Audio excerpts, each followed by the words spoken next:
নমস্কার, আমি অর্ণব।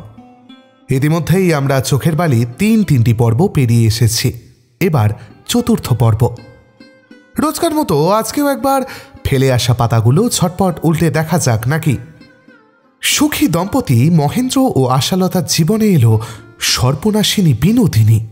সরল বিশ্বাসে তার সঙ্গে সই পাতালো আশালতা, কিন্তু মহেন্দ্র ক্রমশ অনুরক্ত হয়ে পড়ল বিনোদিনীর প্রতি। বিনোদিনীর প্রশ্রয়েরও অভাব ছিল না তাতে। মহেন্দ্রর বন্ধু বিহারী এর প্রতিবাদ করলে ফল হল বন্ধু বিচ্ছেদ। বর্তমানে আশালতা কাশীতে তার মাসিমার কাছে। ক্রমশ আরও কাছাকাছি আসছে মহেন্দ্র বিনোদিনী। বিহারী দূরে সরছে মহেন্দ্রর থেকে, আর দূরে সরাচ্ছে বিনোদিনীকে। কিন্তু এইবার আশার ফেরার সময় হল। চারজনের সম্পর্কের সমীকরণ কোন দিকে মোড় নেবে এবার? আসুন শুনে নিই। শুরু হচ্ছে আমার আজকের নিবেদন রবীন্দ্রনাথ ঠাকুরের উপন্যাস চোখের বালির চতুর্থ পর্ব।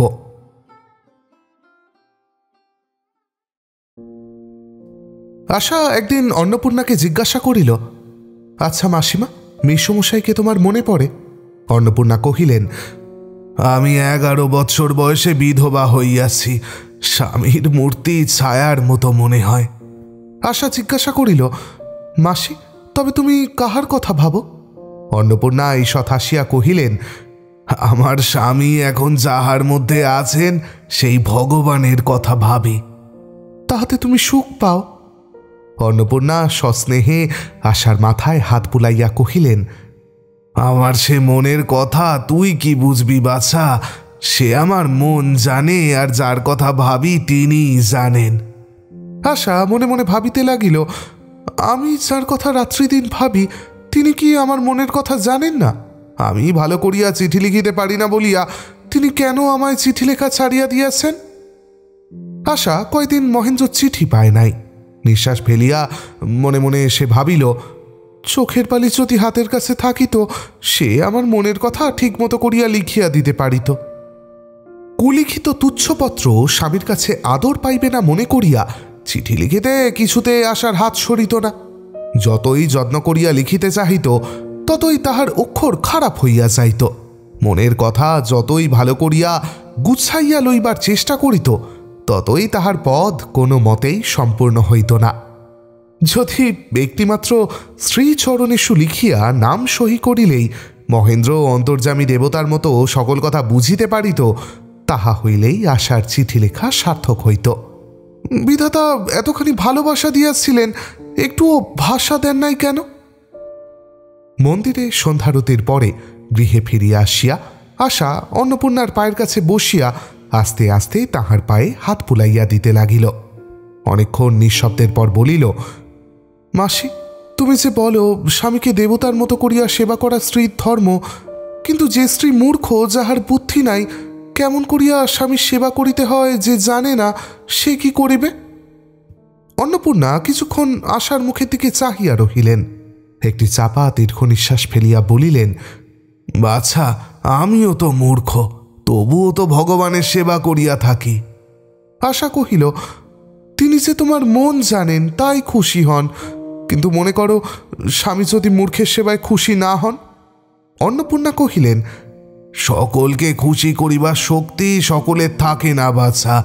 স্ত্রী যদি আন্তরিক শ্রদ্ধা ভক্তি যত্নের সঙ্গে স্বামীর সেবা ও সংসারের কাজ করে, তবে স্বামী তাহা তুচ্ছ করিয়া ফেলিয়া দিলেও স্বয়ং জগদীশ্বর তাহা কুড়াইয়া লন। আশা নিরুত্তরে চুপ করিয়া রহিল। মাসির এই কথা হইতে সান্ত্বনা গ্রহণের অনেক চেষ্টা করিল, কিন্তু স্বামী যাহাকে তুচ্ছ করিয়া ফেলিয়া দিবেন, জগদীশ্বরও যে তাহাকে সার্থকতা দিতে পারিবেন, এ কথা কিছুতেই তাহার মনে হইল না। সে নতমুখে বসিয়া তাহার মাসির পায়ে হাত বুলাইয়া দিতে লাগিল। অন্নপূর্ণা তখন আশার হাত ধরিয়া তাহাকে আরও কাছে টানিয়া লইলেন, তাহার মস্তক চুম্বন করিলেন। রুদ্ধ কণ্ঠকে দৃঢ় চেষ্টায় বাধামুক্ত করিয়া কহিলেন, চুনি, দুঃখে কষ্টে যে শিক্ষা লাভ হয়, শুধু কানে শুনিয়া তাহা পাইবি না। তোর এই মাসিও একদিন তোর বয়সে তোরই মতো সংসারের সঙ্গে মস্ত করিয়া দেনা পাওনা সম্পর্ক পাতিয়া বসিয়াছিল, তখন আমিও তোরই মতো মনে করিতাম, যাহার সেবা করিব তাহার সন্তোষ জন্মিবে না কেন, যাহার পূজা করিব তাহার প্রসাদ পাইব না কেন, যাহার ভালো চেষ্টা করিব সে আমার চেষ্টাকে ভালো বলিয়া বুঝিবে না কেন। পদে পদে দেখিলাম সেরূপ হয় না। অবশেষে একদিন অসহ্য মনে হইল পৃথিবীতে আমার সমস্তই ব্যর্থ হইয়াছে। সেই দিনই সংসার ত্যাগ করিয়া আসিলাম। আজ দেখিতেছি আমার কিছুই নিষ্ফল হয় নাই। ওরে বাছা, যার সঙ্গে আসল দেনা পাওনা সম্পর্ক, যিনি এই সংসার হাটের মূল মহাজন, তিনি আমার সমস্তই লইয়াছিলেন। হৃদয়ে বসিয়া আজ সে কথা স্বীকার করিয়াছেন। তখন যদি জানিতাম, যদি তার কর্ম বলিয়া সংসারের কর্ম করিতাম, তাকে দিলাম বলিয়াই সংসারকে হৃদয় দিতাম, তাহলে কি কেহ আমাকে দুঃখ দিতে পারিত? আশা বিছানায় শুইয়া শুইয়া অনেক রাত্রি পর্যন্ত অনেক কথা ভাবিল, তবুও ভালো করিয়া কিছুই বুঝিতে পারিল না। কিন্তু পুণ্যবতী মাসির প্রতি তাহার অসীম ভক্তি ছিল। সেই মাসির কথা সম্পূর্ণ না বুঝিলেও এক প্রকার শিরোধার্য করিয়া লইল। মাসি সকল সংসারের ওপরে যাহাকে হৃদয় স্থান দিয়াছেন, তাহার উদ্দেশ্যে অন্ধকারে বিছানায় উঠিয়া বসিয়া কর হইয়া প্রণাম করিল। বলিল, আমি বালিকা, তোমাকে জানি না, আমি কেবল আমার স্বামীকে জানি, সেজন্য অপরাধ লইও না। আমি আমার স্বামীকে যে পূজা দিই ভগবান, তুমি তাহাকে তাহা গ্রহণ করিতে বলিও। তিনি যদি তাহা পায়ে ঠেলিয়া দেন, তবে আর আমি বাঁচিব না। আমি আমার মাসিমার মতো পুণ্যবতী নই, তোমাকে আশ্রয় করিয়া আমি রক্ষা পাইব না। এই বলিয়া আশা বারবার বিছানার ওপর কর করিয়া প্রণাম করিল। আশার জ্যাঠামশায়ের ফিরিবার সময় হইল। বিদায়ের সন্ধ্যাবেলা অন্নপূর্ণা আশাকে আপনার কোলে বসাইয়া কহিলেন, শুনি মা আমার, সংসারে শোক দুঃখ অমঙ্গল হইতে তোকে সর্বদা রক্ষা করিবার শক্তি আমার নাই। আমার এই উপদেশ, যেখান থেকে যত কষ্টই পাস, তোর বিশ্বাস তোর ভক্তি স্থির রাখিস, তোর ধর্ম যেন অটল থাকে। আশা তাহার পায়ের ধুলা লইয়া কহিল, আশীর্বাদ করো মাসিমা, তাহাই হইবে। আশা ফিরিয়া আসিল। বিনোদিনী তাহার উপরে খুব অভিমান করিল। বালি, এতদিন বিদেশে রহিলে একখানি চিঠি লিখিতে পারো নাই? আশা কহিল, তুমি কোন লিখলে ভাই বালি? বিনোদিনী কহিল, আমি কেন লিখিব, তোমারই তো লিখিবার কথা। আশা বিনোদিনীর গলা চড়াইয়া ধরিয়া নিজের অপরাধ স্বীকার করিয়া লইল। কহিল, জানো তো ভাই, আমি ভালো লিখিতে জানি না, বিশেষ তোমার পাণ্ডিত্যের কাছে আমার লিখিতে লজ্জা করে। দেখিতে দেখিতে দুইজনের বিবাদ মিটিয়া গিয়া প্রণয় উৎপেলিত হইয়া উঠিল। বিনোদিনী কহিল, দিনরাত্রি সঙ্গ দিয়া তোমার স্বামীটির অভ্যাস তুমি একেবারে খারাপ করিয়া দিয়াছ, একটি কেহ কাছে নহিলে থাকিতে পারে না। আশা কহিল, সেই জন্যই তো তোমার ওপর ভার দিয়াছিলাম, কেমন করিয়া সঙ্গ দিতে হয় আমার চেয়ে তুমি ভালো জানো। বিনোদিনী কহিল, দিনটা তো একরকম করিয়া কলেজে পাঠাইয়া নিশ্চিত হইতাম, কিন্তু সন্ধ্যাবেলায় কোনো মতেই ছাড়াছুড়ি নাই। গল্প করিতে হইবে, বই পড়িয়া শুনাইতে হইবে, আবতারের আর শেষ নাই। আশা কহিল, কেমন জব্দ, লোকের মন ভুলাইতে যখন পারো, তখন লোকেই বা ছাড়িবে কেন? সাবধানে থাকিস ভাই, ঠাকুরপো যেরকম বাড়াবাড়ি করেন, এক একবার সন্দেহ হয় বুঝি বশ করিবার বিদ্যা জানিবা। আশা হাসিয়া কহিল, তুমি জানো না তো কে জানে, তোমার বিদ্যা আমি একটুখানি পাইলে বাঁচিয়া যাইতাম। বিনোদিনী কহিল, কেন, কার সর্বনাশ করার ইচ্ছা হইয়াছে? ঘরে যেটি আছে সেইটিকেই রক্ষা কর না, পরকে ভোলাইবার চেষ্টা করিস নে ভাই বালি, বড় ল্যাটা। আশা বিনোদিনীকে হস্ত দ্বারা তর্জন করিয়া বলিল, আহ, কি বকিস তার ঠিক নাই। কাশী হইতে ফিরিয়া আসার পর প্রথম সাক্ষাতেই মহেন্দ্র কহিল, তোমার শরীর তো বেশ ভালো ছিল দেখিতেছি, দিব্য মোটা হইয়া আসিয়াছ। আশা অত্যন্ত লজ্জাবোধ করিল। কোনো মতেই তাহার শরীর ভালো থাকা উচিত ছিল না, কিন্তু মূঢ় আশা আর কিছুই ঠিকমতো চলে না। তাহার মন যখন এত খারাপ ছিল, তখন তাহার এই পোড়া শরীর মোটা হইয়া উঠিয়াছিল। একে তো মনের ভাব ব্যক্ত করিতে কথা জোটে না, তাহাতে আবার শরীরটা উল্টা বলিতে থাকে। আশা মৃদুস্বরে জিজ্ঞাসা করিল, তুমি কেমন ছিলে? আগে হইলে মহেন্দ্র কতক ঠাট্টা কতক মনের সঙ্গে বলিত, মরিয়াছিলাম। এখন ঠাট্টা করিতে পারিল না, গলার কাছে আসিয়া বাঁধিয়া গেল। কহিল, বেশ ছিলাম, মন্দ ছিলাম না। আশা চাহিয়া দেখিল মহেন্দ্র পূর্বের চেয়ে যেন রোগাই হইয়াছে। তাহার মুখ পাণ্ডুবর্ণ, চোখে এক প্রকার তীব্র দীপ্তি, একটা যেন অভ্যন্তরীণ ক্ষুধায় তাকে অগ্নিজিহ্বা দিয়া লেহন করিয়া খাইতেছে। আশা মনে মনে ব্যথা অনুভব করিয়া ভাবিল, আহা, আমার স্বামী ভালো ছিলেন না, কেন আমি উহাকে ফেলিয়া কাশী চলিয়া গেলাম? স্বামী রোগা হইলেন, অথচ নিজে মোটা হইল, ইহাতেও নিজের স্বাস্থ্যের প্রতি আশা ধিক্কার জন্মিল। মহেন্দ্র আর কি কথা তুলিবে ভাবিতে ভাবিতে খানিক বাদে জিজ্ঞাসা করিল, কাকিমা ভালো আছেন? সে প্রশ্নের উত্তরে কুশল সংবাদ পাইয়া তাহার আর দ্বিতীয় কথা মনে আনা দুঃসাধ্য হইল। কাছে একটা ছিন্ন পুরাতন খবরের কাগজ ছিল, সেইটে টানিয়া লইয়া মহেন্দ্র অন্যমনস্কভাবে পড়িতে লাগিল। আশা মুখ নিচু করিয়া ভাবিতে লাগিল, এতদিন পরে দেখা হইল, কিন্তু উনি আমার সঙ্গে কেন ভালো রকম করিয়া কথা কহিলেন না? এমনকি আমার মুখের দিকেও যেন চাহিতে পারিলেন না। আমি ৩-৪ দিন চিঠি লিখিতে পারি নাই বলিয়া কি রাগ করিয়াছেন? আমি মাসির অনুরোধে বেশি দিন কাশীতে ছিলাম বলিয়া কি বিরক্ত হইয়াছেন? অপরাধ কোন ছিদ্র দিয়া কেমন করিয়া প্রবেশ করিল, ইহাই সে নিতান্ত ক্লিষ্ট হৃদয়ে সন্ধান করিতে লাগিল। মহেন্দ্র কলেজ হইতে ফিরিয়া আসিল। অপরাহ্নে জলপানের সময় রাজলক্ষ্মীও ছিলেন। আশাও ঘোমটা দিয়া অদূরে দুয়ার ধরিয়া দাঁড়াইয়াছিল, কিন্তু আর কে হইছিল না। রাজলক্ষ্মী উদ্বিগ্ন হইয়া জিজ্ঞাসা করিল, আজ কি তোর অসুখ করিয়াছে মহিন? মহেন্দ্র বিরক্তভাবে কহিল, না না, অসুখ করবে কেন? রাজলক্ষ্মী কহিল, তবে তুই যে কিছুই খাইতেছিস না। মহেন্দ্র পুনর্বার উত্তক্ত স্বরে কহিল, এই তো খাচ্ছি না তো কি। মহেন্দ্র গ্রীষ্মের সন্ধ্যায় একখানা পাতলা চাদর গায়ে ছাদের এধারে ওধারে বেড়াইতে লাগিল। মনে বড় আশা ছিল তাহার নিয়মিত পড়াটা আজ ক্ষান্ত থাকিবে না। আনন্দমঠ প্রায় শেষ হইয়াছে, আর গুটি 2-3 অধ্যায় বাকি আছে মাত্র।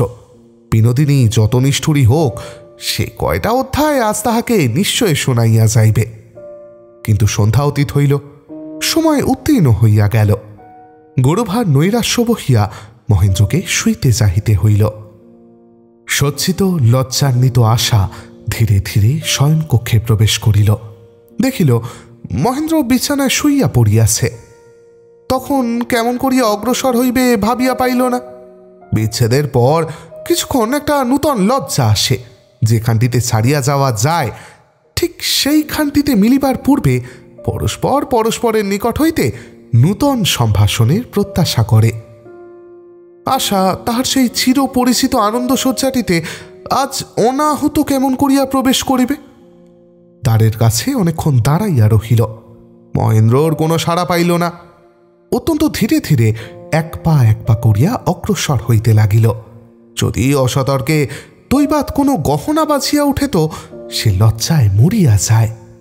কম্পিত হৃদয়ে আশা মশারির কাছে আসিয়া অনুভব করিল মহেন্দ্র ঘুমাইতেছে। তখন তাহার নিজের সাজসজ্জা তাহাকে সর্বাঙ্গে বেষ্টন করিয়া পরিহাস করিতে লাগিল। ইচ্ছা হইল বিদ্যুৎ বেগে এ ঘর হইতে বাহির হইয়া অন্য কোথাও গিয়ে শোয়।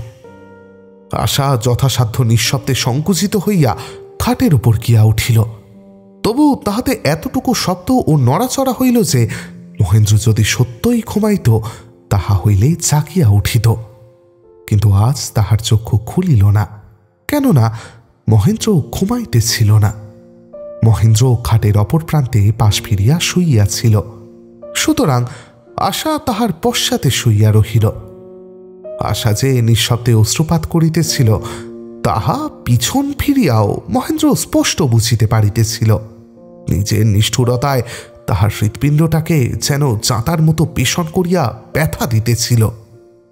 কিন্তু কি বলিবে, কেমন করিয়া আদর করিবে, মহেন্দ্র তাহা কোনো মতেই ভাবিয়া পাইল না। মনে মনে নিজেকে সুতীব্র কষাঘাত করিতে লাগিল। তাহাতে আঘাত পাইল, কিন্তু উপায় পাইল না।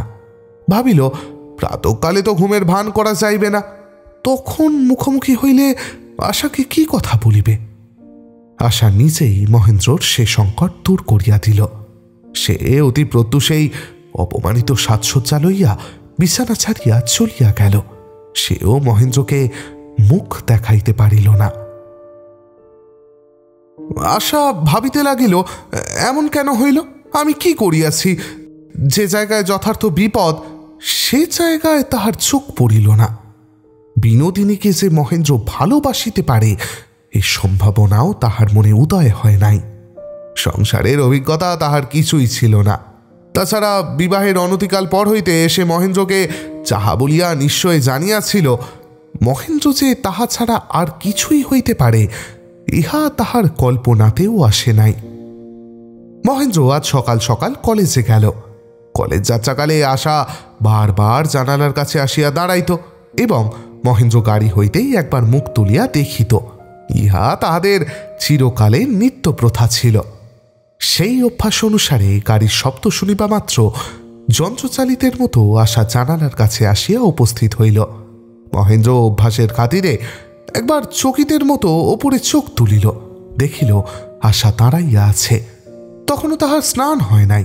মলিন বস্ত্র, অসংযত কেশ, শুষ্ক মুখ দেখিয়া নিমেষেই মহেন্দ্র চোখ নামাইয়া কোলের বই দেখিতে লাগিল। কোথায় চোখে চোখে সেই নীরব সম্ভাষণ, কোথায় সেই ভাষাপূর্ণ হাসি। গাড়ি চলিয়া গেল।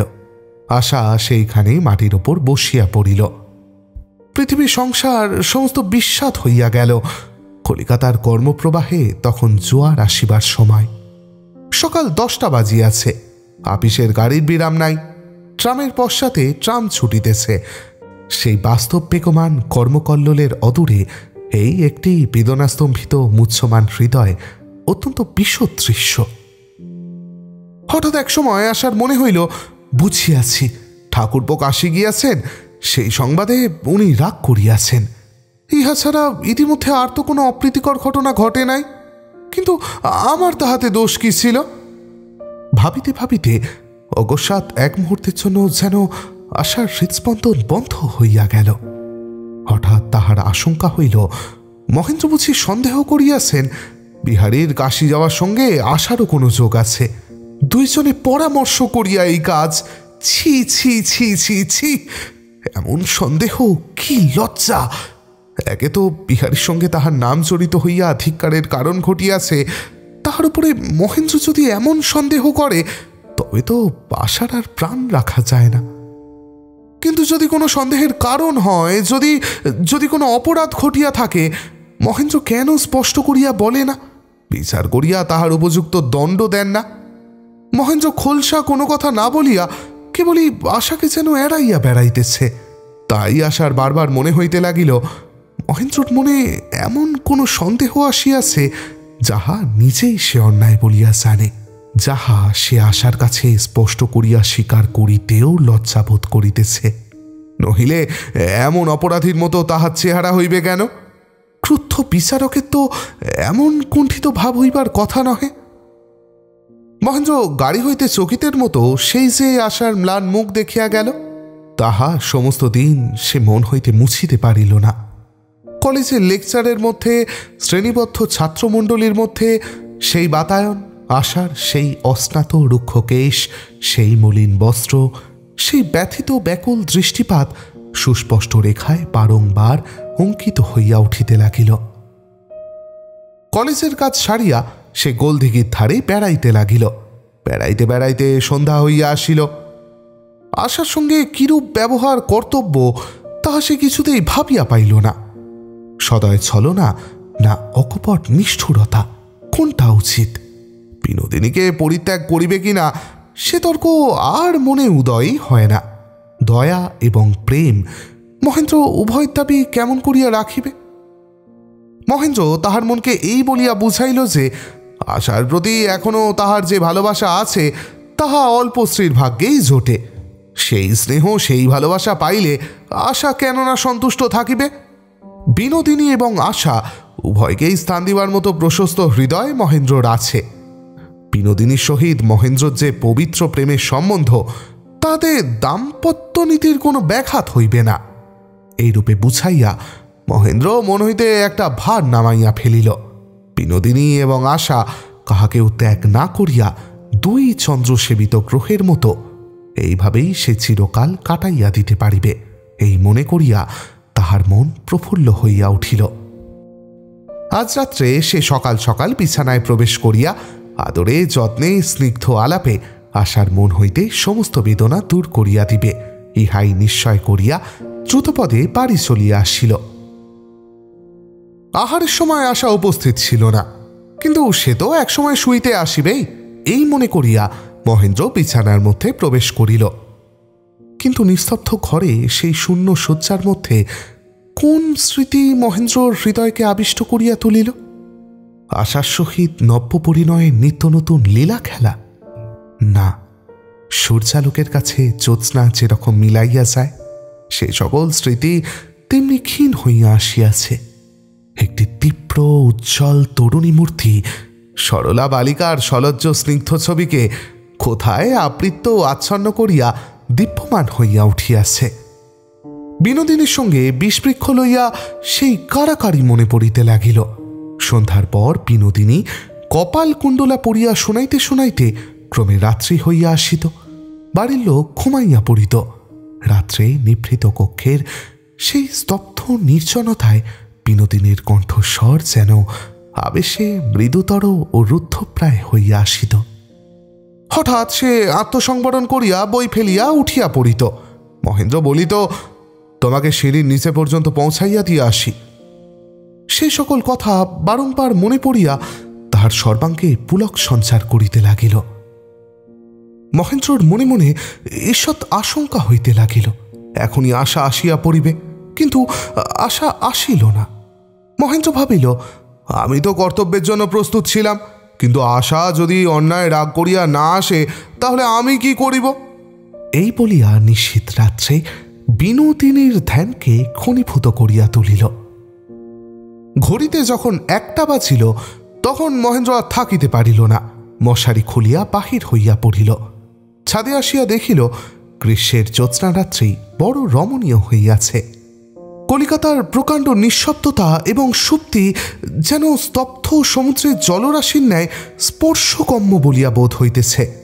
অসংখ্য হর্মশ্রেণীর ওপর দিয়া মহানগরীর নিদ্রাকে নিবিড়তর করিয়া বাতাস মৃদু গমনে পদচারণ করিয়া আসিতেছে। মহেন্দ্রর বহুদিনের রুদ্ধ আকাঙ্ক্ষা আপনাকে আর ধরিয়া রাখিতে পারিল না। আশা কাশী হইতে ফিরিয়া অবধি বিনোদিনী তাহাকে দেখা দেয় নাই। জ্যোৎস্না বিহবল নির্জন রাত্রে মহেন্দ্রকে মোহাবিষ্ট করিয়া বিনোদিনীর দিকে ঠেলিয়া লইয়া যাইতে লাগিল। মহেন্দ্র সিঁড়ি দিয়া নামিয়া গেল। বিনোদিনীর ঘরের সম্মুখে বারান্দায় আসিয়া দেখিল ঘর বন্ধ হয় নাই। ঘরে প্রবেশ করিয়া দেখিল বিছানা তৈরি রহিয়াছে, কেহ শোয় নাই। ঘরের মধ্যে পদশব্দ শুনিতে পাইয়া ঘরের দক্ষিণ দিকের খোলা বারান্দা হইতে বিনোদিনী জিজ্ঞাসা করিল, কে ও? মহেন্দ্র অভিভূত আর্দ্র কণ্ঠে কহিল, বিনোদ, আমি বলিয়া সে একেবারে বারান্দায় আসিয়া উপস্থিত হইল। গ্রীষ্ম রাত্রিতে বারান্দায় মাদুর পাতিয়া বিনোদিনীর সঙ্গে রাজলক্ষ্মী শুইয়াছিলেন। তিনি বলিয়া উঠিলেন, মহিন, এত রাত্রে তুই এখানে যে? বিনোদিনী তাহার ঘন কৃষ্ণ ভ্রুযুগলের নিচে হইতে মহেন্দ্রর প্রতি বজ্রাগ্নি নিক্ষেপ করিল। মহেন্দ্র কোনো উত্তর না দিয়া দ্রুত পদে সেখান হইতে চলিয়া গেল। পরদিন প্রত্যুষ হইতে ক্ষণঘটা করিয়া আছে। কিছুকাল অসহ্য উত্তাপের পর স্নিগ্ধ শ্যামল মেঘে তক্ত আকাশ শুড়াইয়া গেল। আজ মহেন্দ্র সময় হইবার পূর্বেই কলেজে গেছে। তাহার ছাড়া কাপড়গুলা মেঝের ওপর পড়িয়া। আশা মহেন্দ্রর ময়লা কাপড় গনিয়া গনিয়া তাহার হিসাব রাখিয়া থোপাকে বুঝাইয়া দিতেছে।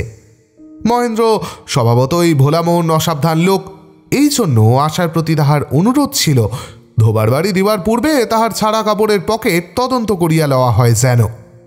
মহেন্দ্রর একটা ছাড়া জামার পকেটে হাত দিতেই একখানা চিঠি আশার হাতে ঠেকিল। সেই চিঠি যদি বিষধর সাপের মূর্তি ধরিয়া তখনই আশার অঙ্গুলি দংশন করিত তবে ভালোই হইত, কারণ উগ্র বিষ শরীরে প্রবেশ করিলে 5 মিনিটের মধ্যেই তাহার চরম ফল ফলিয়া শেষ হইতে পারে, কিন্তু বিষ মনে প্রবেশ করিলে মৃত্যু যন্ত্রণা আনে, মৃত্যু আনে না। খোলা চিঠি বাহির করিবা মাত্র দেখিল বিনোদিনীর হস্তাক্ষর। চকিতের মধ্যে আশার মুখ পাংশুবর্ণ হইয়া গেল। চিঠি হাতে লইয়া সে পাশের ঘরে গিয়া পড়িল। কাল রাত্রে তুমি যে কাণ্ডটা করিলে তাহাতেও কি তোমার তৃপ্তি হইল না? আজ আবার কেন খেমির হাত দিয়ে আমাকে গোপনে চিঠি পাঠাইলে? ছি ছি, সে কি মনে করিল? আমাকে তুমি কি জগতে কাহারো কাছে মুখ দেখাইতে দিবে না? আমার কাছে কি চাও তুমি? ভালোবাসা? তোমার এই ভিক্ষাবৃত্তি কেন? জন্মকাল হইতে তুমি কেবল ভালোবাসাই পাইয়া আসিতেছ, তবু তোমার লোভের অন্ত নাই।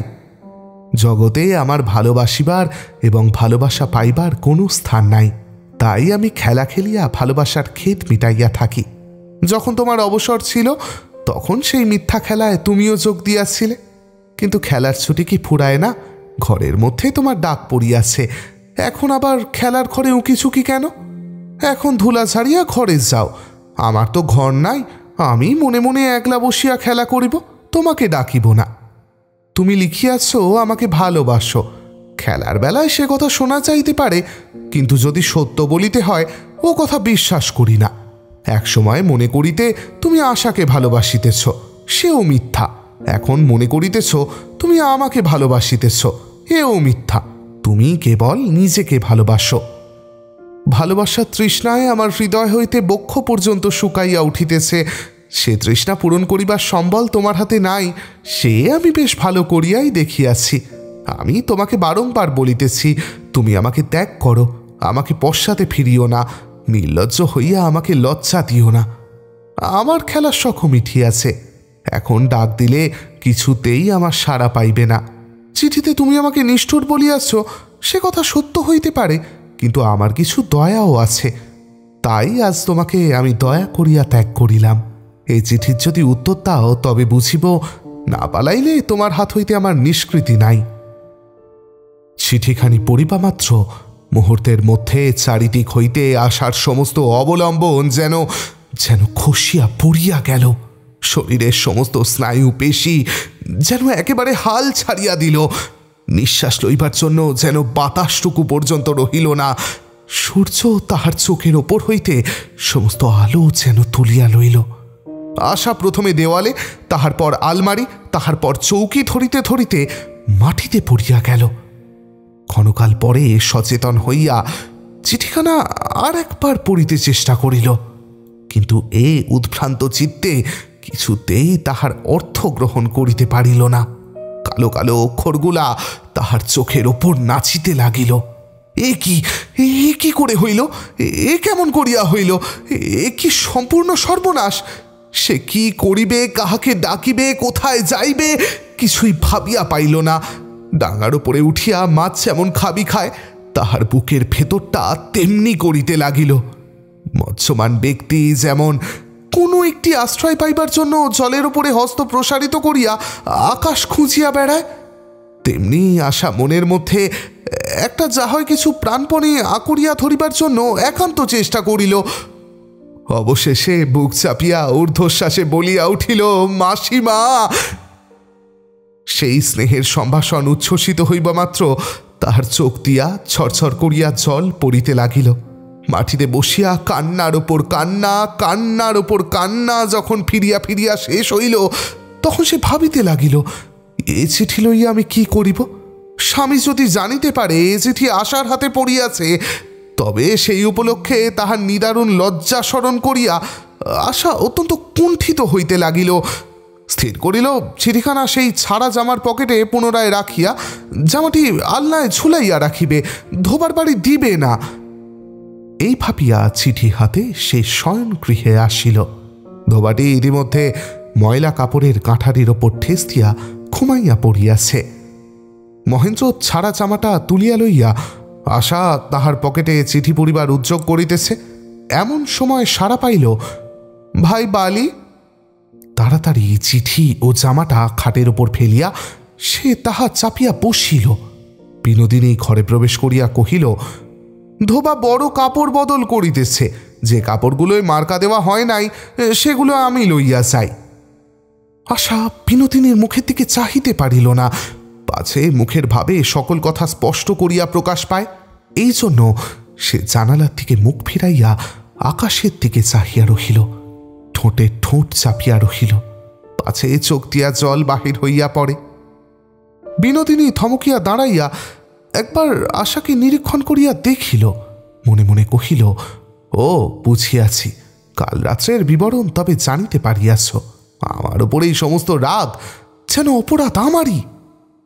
বিনোদিনী আশার সঙ্গে কথাবার্তা কহিবার চেষ্টাই করিল না, খান কয়েক কাপড় বাছিয়া লইয়া দ্রুতপদে ঘর হইতে চলিয়া গেল। বিনোদিনীর সঙ্গে আশা যে এতদিন সরল চিত্তে বন্ধুত্ব করিয়া আসিয়াছে, সেই লজ্জা নিদারুণ দুঃখের মধ্যেও তাহার হৃদয়ে পুঞ্জীভূত হইয়া উঠিল। তাহার মনের মধ্যে সখীর যে আদর্শ ছিল, সেই আদর্শের সঙ্গে নিষ্ঠুর চিঠিখানা আর একবার মিলাইয়া দেখিবার ইচ্ছা হইল। চিঠিখানি খুলিয়া দেখিতেছে, এমন সময় তাড়াতাড়ি মহেন্দ্র ঘরের মধ্যে আসিয়া প্রবেশ করিল। হঠাৎ কি মনে করিয়া কলেজের একটা লেকচারের মাঝখানে ভঙ্গ দিয়া সে ছুটিয়া বাড়ি চলিয়া আসিয়াছে। আশা চিঠিখানি অঞ্চলের মধ্যে লুকাইয়া ফেলিল। মহেন্দ্র ঘরে আশাকে দেখিয়া একটু থমকিয়া দাঁড়াইল, তাহার পরে ব্যাঘ্র দৃষ্টিতে ঘরের এদিক ওদিক চাহিতে লাগিল। আশা বুঝিয়াছিল মহেন্দ্র কি খুঁজিতেছে, কিন্তু কেমন করিয়া সে হাতের চিঠিখানা অলক্ষিতে যথাস্থানে রাখিয়া পালাইয়া যাইবে ভাবিয়া পাইল না। মহেন্দ্র তখন একটা একটা করিয়া ময়লা কাপড় তুলিয়া তুলিয়া দেখিতে লাগিল। মহেন্দ্রর সেই নিষ্ফল প্রয়াস দেখিয়া আশা আর থাকিতে পারিল না। চিঠিখানা ও জামাটা মেঝের উপর ফেলিয়া দিয়া ডান হাতে খাটের থামটা ধরিয়া সেই হাতে মুখ লুকাইল। মহেন্দ্র বিদ্যুৎ বেগে চিঠিখানা তুলিয়া লইল, নিমেষের জন্য স্তব্ধ হইয়া আশার দিকে চাহিল। তাহার পরে আশা সিঁড়ি দিয়া মহেন্দ্র দ্রুত ধাবনে শব্দ শুনিতে পাইল। তখন ধোবা ডাকিতেছে, মা ঠাকরন, কাপড় দিতে আর কত দেরি করিবে? বেলা যে অনেক হইল, আমার বাড়ি তো এখানে নয়। রাজলক্ষ্মী আজ সকাল হইতে আর বিনোদিনীকে ডাকেন নাই। বিনোদিনী নিয়মমত ভাঁড়ারে গেল দেখিয়া রাজলক্ষ্মী মুখ তুলিয়া চাহিলেন না। সে তাহা লক্ষ্য করিয়াও বলিল, পিসিমা, তোমার অসুখ করিয়াছে বুঝি? করিবারই কথা, কাল রাত্রে ঠাকুরপো যে কীর্তি করিলেন, একেবারে পাগলের মতো আসিয়া উপস্থিত। আমার তো তারপরে আর ঘুমই হইল না। রাজলক্ষ্মী মুখ ফাড় করিয়া রহিলেন, হ্যাঁ না কোনো উত্তরই করিলেন না। বিনোদিনী বলিল, হয়তো চোখের বালির সঙ্গে সামান্য কিছু খিটিমিটি হইয়া থাকিবে, আর দেখে কে, তখনই নালিশ কিংবা নিষ্পত্তির জন্য আমাকে ধরিয়া লইয়া যাওয়া চাই। রাত পোহাইতে আর তস হয় না। যাই বলো পিসিমা, তুমি রাগ করিও না। তোমার ছেলে সহস্র গুণ থাকিতে পারে, কিন্তু ধৈর্যের লেশমাত্র নাই। ওই জন্যই আমার সঙ্গে কেবলই ঝগড়া হয়। রাজলক্ষ্মী কহিলেন, বউ, তুমি মিথ্যা বকিতেছ। আজ আমার আর কিছুই ভালো লাগিতেছে না। বিনোদিনী কহিল, আমারও কিছুই ভালো লাগিতেছে না পিসিমা। তোমার মনে আঘাত লাগিবে এই ভয়ে মিথ্যা কথা দিয়া তোমার ছেলের দোষ ঢাকিবার চেষ্টা করিয়াছি, কিন্তু এমন হইয়াছে যে আর ঢাকা পড়ে না। আমার ছেলের দোষ গুণ আমি জানি, কিন্তু তুমি যে কেমন মায়াবিনী তাহা আমি জানিতাম না। বিনোদিনী কি একটা বলিবার জন্য উদ্যত হইয়া নিজেকে সংবরণ করিল, কহিল, সে কথা ঠিক পিসিমা, কেহ কাহাকেও জানে না। নিজের মনও কি সবাই জানে? তুমি কি কখনো তোমার বইয়ের ওপর দেশ করিয়া এই মায়াবিনীকে দিয়া তোমার ছেলের মন ভুলাইতে চাও নাই? একবার ঠাউর করিয়া দেখো দেখি। রাজলক্ষ্মী অগ্নির মতো উদ্দীপ্ত হইয়া উঠিলেন, কহিলেন, হতভাগিনী, ছেলের সম্বন্ধে মার নামে তুই এমন অপবাদ দিতে পারিস? তোর জিভ খসিয়া পড়িবে না? বিনোদিনী অবিচলিতভাবে কহিল, পিসিমা, আমরা মায়াবিনীর জাত। আমার মধ্যে কি মায়া ছিল তাহা আমি ঠিক জানি নাই, তুমি জানিয়াছ। তোমার মধ্যেও কি মায়া ছিল তা তুমি ঠিক জানো নাই, আমি জানিয়াছি। কিন্তু মায়া ছিল, নহিলে এমন ঘটনা ঘটিত না। ফাঁদ আমিও কতকটা জানিয়া এবং কতকটা না জানিয়া পাতিয়াছি। ফাঁদ তুমিও কতকটা জানিয়া এবং কতকটা না জানিয়া পাতিয়াছ। আমাদের জাতের ধর্ম এইরূপই, আমরা মায়াবিনী। রোষে রাজলক্ষ্মীর যেন কণ্ঠ রোধ হইয়া গেল। তিনি ঘর ছাড়িয়া দ্রুতপদে চলিয়া গেলেন। বিনোদিনী একলা ঘরে ক্ষণকালের জন্য স্থির হইয়া দাঁড়াইয়া রহিল। তাহার দুই চক্ষে আগুন জ্বলিয়া উঠিল। সকালবেলায় গৃহকার্য হইয়া গেলে রাজলক্ষ্মী মহেন্দ্রকে ডাকিয়া পাঠাইলেন। মহেন্দ্র বুঝিল কাল রাত্রিকার ব্যাপার লইয়া আলোচনা হইবে। তখন বিনোদিনীর কাছ হইতে পত্রোত্তর পাইয়া তাহার মন বিকল হইয়া উঠিয়াছিল। সেই আঘাতের প্রতিঘাত স্বরূপে তাহার সমস্ত তরঙ্গিত হৃদয় বিনোদিনীর দিকে সবেগে থাপমান হইতেছিল। ইহার উপরে আবার মার সঙ্গে উত্তর প্রত্যুত্তর করা তাহার পক্ষে অসাধ্য। মহেন্দ্র জানিত মা তাহাকে বিনোদিনী সম্বন্ধে ভৎসনা করিলেই বিদ্রোহীভাবে সে যথার্থ মনের কথা বলিয়া ফেলিবে এবং বলিয়া ফেলিলেই নিদারুণ গৃহযুদ্ধ আরম্ভ হইবে। অতএব এ সময় বাড়ি হইতে দূরে গিয়া সকল কথা পরিষ্কার করিয়া ভাবিয়া দেখা দরকার। মহেন্দ্র চাকরকে বলিল, মাকে বলিস আমার কলেজে আজ বিশেষ কাজ আছে, এখনই যাইতে হইবে, ফিরিয়া আসিয়া দেখা হইবে। বলিয়া পলাতক বালকের মতো তখনই তাড়াতাড়ি কাপড় পরিয়া না খাইয়া ছুটিয়া বাহির হইয়া গেল। বিনোদিনীর যে চিঠিখানা আজ সকাল হইতে বারবার করিয়া পড়িয়াছে এবং পকেটে লইয়া ফিরিয়াছে, আজ নিতান্ত তাড়াতাড়িতে সেই চিঠি শুদ্ধ জামা ছাড়িয়াই সে চলিয়া গেল। এক পশলা ঘন বৃষ্টি হইয়া তাহার পরে বাতলার মতো করিয়া রহিল। বিনোদিনীর মন আজ অত্যন্ত বিরক্ত হইয়া আছে। মনের কোনো অসুখ হইলে বিনোদিনী কাজের মাত্রা বাড়ায়, তাই সে আজ যত রাজ্যের কাপড় জড়ো করিয়া চিহ্ন দিতে আরম্ভ করিয়াছে। আশার নিকট হইতে কাপড় চাহিতে গিয়া আশার মুখের ভাব দেখিয়া তাহার মন আরও বিগড়াইয়া গেছে। সংসারে যদি অপরাধী হইতে হয় তবে অপরাধের যত লাঞ্ছনা তাহাই কেন ভোগ করিবে? অপরাধের যত সুখ তাহা হইতে কেন বঞ্চিত হইবে? ঝুপঝুপ শব্দে চাপিয়া বৃষ্টি আসিল। বিনোদিনী তাহার ঘরের মেঝের ওপর বসিয়া, সম্মুখে কাপড় স্তূপাকার। খেমিদাস এক একখানি কাপড় অগ্রসর করিয়া দিতেছে, আর বিনোদিনী মার্ক দিবার কালিটিয়া তাহাতে অক্ষর মুদ্রিত করিতেছে। মহেন্দ্র কোনো সাড়া না দিয়া দরজা খুলিয়া একেবারে ঘরের মধ্যে প্রবেশ করিল। খেমিদাসী কাজ ফেলিয়া মাথায় কাপড় দিয়া ঘর ছাড়িয়া ছুট দিল। বিনোদিনী কোলের কাপড় মাটিতে ফেলিয়া দিয়া বিদ্যুৎ বেগে উঠিয়া দাঁড়াইল। যাও, আমারে ঘর হইতে চলিয়া যাও। মহেন্দ্র কহিল, কেন, কি করিয়াছি? কি করিয়াছি?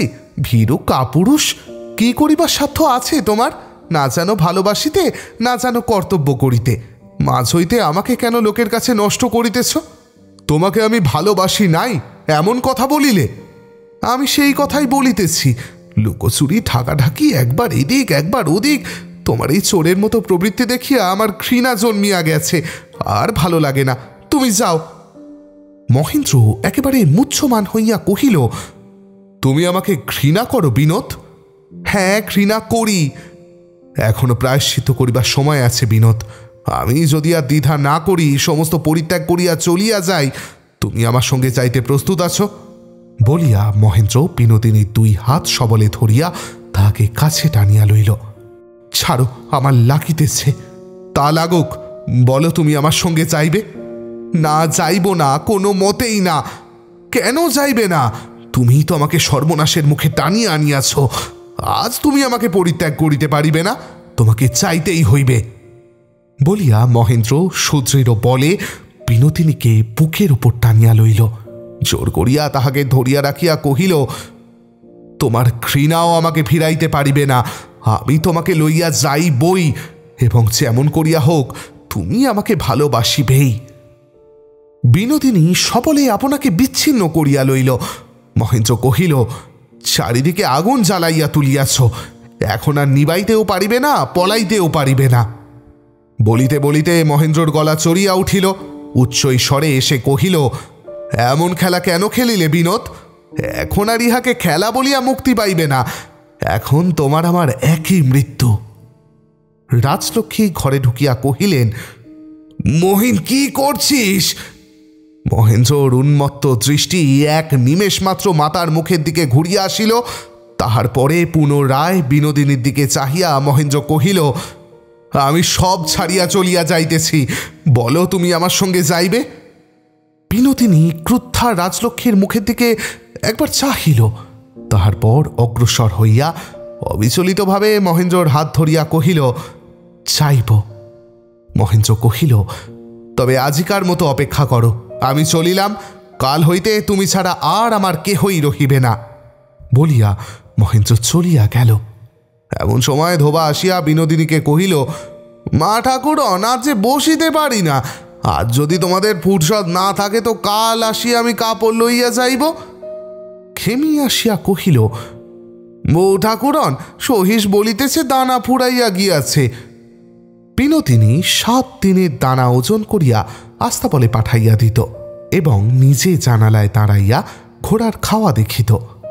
গোপাল চাকর আসিয়া, বউ ঠাকুরন, ঝাড়ু বেহারা আজ দাদামশাইয়ের সঙ্গে ঝগড়া করিয়াছে, সে বলিতেছে তাহার কেরোসিনের হিসেব বুঝিয়া লইলেই সে সরকার বাবুর কাছ হইতে বেতন চুকাইয়া লইয়া কাজ ছাড়িয়া চলিয়া যাইবে। সংসারের সমস্ত কর্মই পূর্ববৎ চলিতেছে। বিহারী এতদিন মেডিকেল কলেজে পড়িতেছিল। ঠিক পরীক্ষা দেওয়ার পূর্বেই সে ছাড়িয়া দিল। কেহ বিস্ময় প্রকাশ করিলে বলিত, পরের স্বাস্থ্য পরে দেখিব, আপাতত নিজের স্বাস্থ্য রক্ষা করা চাই। আসল কথা, বিহারীর উদ্যম অশেষ, একটা কিছু না করিয়া তাহার থাকিবার জো নাই, অথচ যশের তৃষ্ণা, টাকার লোভ এবং জীবিকার জন্য উপার্জনের প্রয়োজন তাহার কিছুমাত্র ছিল না। কলেজে ডিগ্রি লইয়া প্রথমে সে শিবপুরে ইঞ্জিনিয়ারিং শিখিতে গিয়াছিল। যতটুকু জানিতে তাহার কৌতূহল ছিল এবং হাতের কাজে যতটুকু দক্ষতা লাভ সে আবশ্যক বোধ করিত, সেইটুকু সমাধা করিয়া সে মেডিকেল কলেজে প্রবেশ করে। মহেন্দ্র 1 বৎসর পূর্বে ডিগ্রি লইয়া মেডিকেল কলেজে ভর্তি হয়। কলেজের বাঙালি ছাত্রদের নিকট তাহাদের দুজনের বন্ধুত্ব বিখ্যাত ছিল। তাহারা ঠাট্টা করিয়া ইহাদের দুজনকে শ্যামদেশীয় জোড়া যমজ বলিয়া ডাকিত। গত বৎসর মহেন্দ্র পরীক্ষায় ফেল করাতে 2 বন্ধু এক শ্রেণীতে আসিয়া মিশিল। এমন সময় হঠাৎ জোর কেন যে ভাঙিল তাহা ছাত্রেরা বুঝিতে পারিল না। রোজ যেখানে মহেন্দ্রর সঙ্গে দেখা হইবেই, অথচ তেমন করিয়া দেখা হইবে না, সেখানে বিহারী কিছুতেই যাইতে পারিল না। সকলেই জানিত বিহারী ভালো রকমভাবে পাশ করিয়া নিশ্চয়ই সম্মান ও পুরস্কার পাইবে, কিন্তু তাহার আর পরীক্ষা দেওয়া হইল না। তাহাদের বাড়ির পার্শ্বে এক কুটিরে রাজেন্দ্র চক্রবর্তী বলিয়া এক গরিব ব্রাহ্মণ বাস করিত। ছাবাখানায় 12 টাকা বেতনে কম্পোজিটারি করিয়া সে জীবিকা চালাইত। বিহারী তাহাকে বলিল, তোমার ছেলেকে আমার কাছে রাখো, আমি উহাকে নিজে লেখাপড়া শিখাইব। ব্রাহ্মণ বাঁচিয়া গেল। খুশি হইয়া তাহার 8 বছরের ছেলে বসন্তকে বিহারীর হাতে সমর্পণ করিল। বিহারী তাহাকে নিজের প্রণালী মতে শিক্ষা দিতে লাগিল। বলিল, 10 বৎসর বয়সের পূর্বে আমি ইহাকে বই পড়াইব না, সব মুখে মুখে শিখাইব। তাহাকে লইয়া খেলা করিয়া, তাহাকে লইয়া গড়ের মাঠে, মিউজিয়ামে, আলিপুর পশুশালায়, শিবপুরের বাগানে ঘুরিয়া বিহারী দিন কাটাইতে লাগিল। তাহাকে মুখে মুখে ইংরেজি শেখানো, ইতিহাস গল্প করিয়া শোনানো, নানা প্রকারে বালকের চিত্তবৃত্তি পরীক্ষা ও তাহার পরিণতি সাধন বিহারীর সমস্ত দিনের কাজ এই ছিল। সে নিজেকে মুহূর্তমাত্র অবসর দিত না। সেদিন সন্ধ্যাবেলায় বাহির হইবার জো ছিল না। দুপুরবেলায় বৃষ্টি থামিয়া আবার বিকেল হইতে বর্ষণ আরম্ভ হইয়াছে। বিহারী তাহার দোতলার বড় ঘরে আলো জ্বালিয়া বসন্তকে লইয়া নিজের নূতন প্রণালীর খেলা করিতেছিল। বসন্ত, এ ঘরে কটা কড়ি আছে, চট করিয়া বলো। না না, গুনিতে পারিবে না। বসন্ত বলিল, 20টা। বিহারী বলিল, হার হইল 18টা। ফস করিয়া খড়খড়ি খুলিয়া জিজ্ঞাসা করিল, এ খড়খড়িতে কয়টা পাল্লা আছে? বলিয়া খড়খড়ি বন্ধ করিয়া দিল। বসন্ত বলিল, 6টা। জিত। এই বেঞ্চিটা কত লম্বা হইবে? এই বইটার ওজন কত? এমনি করিয়া বিহারী বসন্তের ইন্দ্রিয় বোধের উৎকর্ষ সাধন করিতেছিল। এমন সময় বেহারা আসিয়া কহিল, বাবুজি, একটু অরাত। কথা শেষ করিতে না করিতে বিনোদিনী ঘরের মধ্যে আসিয়া প্রবেশ করিল। বিহারী আশ্চর্য হইয়া কহিল, এ কি কাণ্ড বৌঠান? বিনোদিনী কহিল, তোমার এখানে তোমার আত্মীয় স্ত্রীলোক কেহ নাই? আত্মীয়ও নাই, পরও নাই, পিসি আছেন দেশের বাড়িতে। তবে তোমার দেশের বাড়িতে আমাকে লইয়া চলো। কি বলিয়া লইয়া যাইব? দাসী বলিয়া আমি সেখানে ঘরের কাজ করিব। পিসি কিছু আশ্চর্য হইবেন, তিনি আমাকে দাসীর অভাব তো জানান নাই। আগে শুনি এ সংকল্প মনে কেন উদয় হইল। বসন্ত, যাও শুইতে যাও। বসন্ত চলিয়া গেল। বিনোদিনী কহিল, বাহিরের ঘটনা শুনিয়া তুমি ভিতরের কথা কিছুই বুঝিতে পারিবে না। নাই বা বুঝিলাম, না হয় ভুলই বুঝিব, তাতে আর ক্ষতি কি? আচ্ছা, না হয় ভুলই বুঝিও, মহেন্দ্র আমাকে ভালোবাসে। সে খবর নূতন নয়, এবং এমন খবর নয় যাহা দ্বিতীয়বার শুনিতে ইচ্ছে করে। বারবার শুনাইবার ইচ্ছা আমারও নাই, সেই জন্যই তোমার কাছে আসিয়াছি, আমাকে আশ্রয় দাও। ইচ্ছা তোমার নাই? হে বিপত্তি কে ঘটাইল?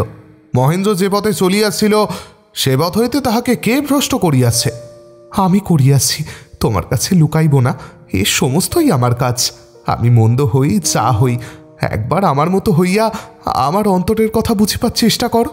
আমার বুকের জ্বালা লইয়া আমি মহেন্দ্রর ঘর চালাইয়াছি।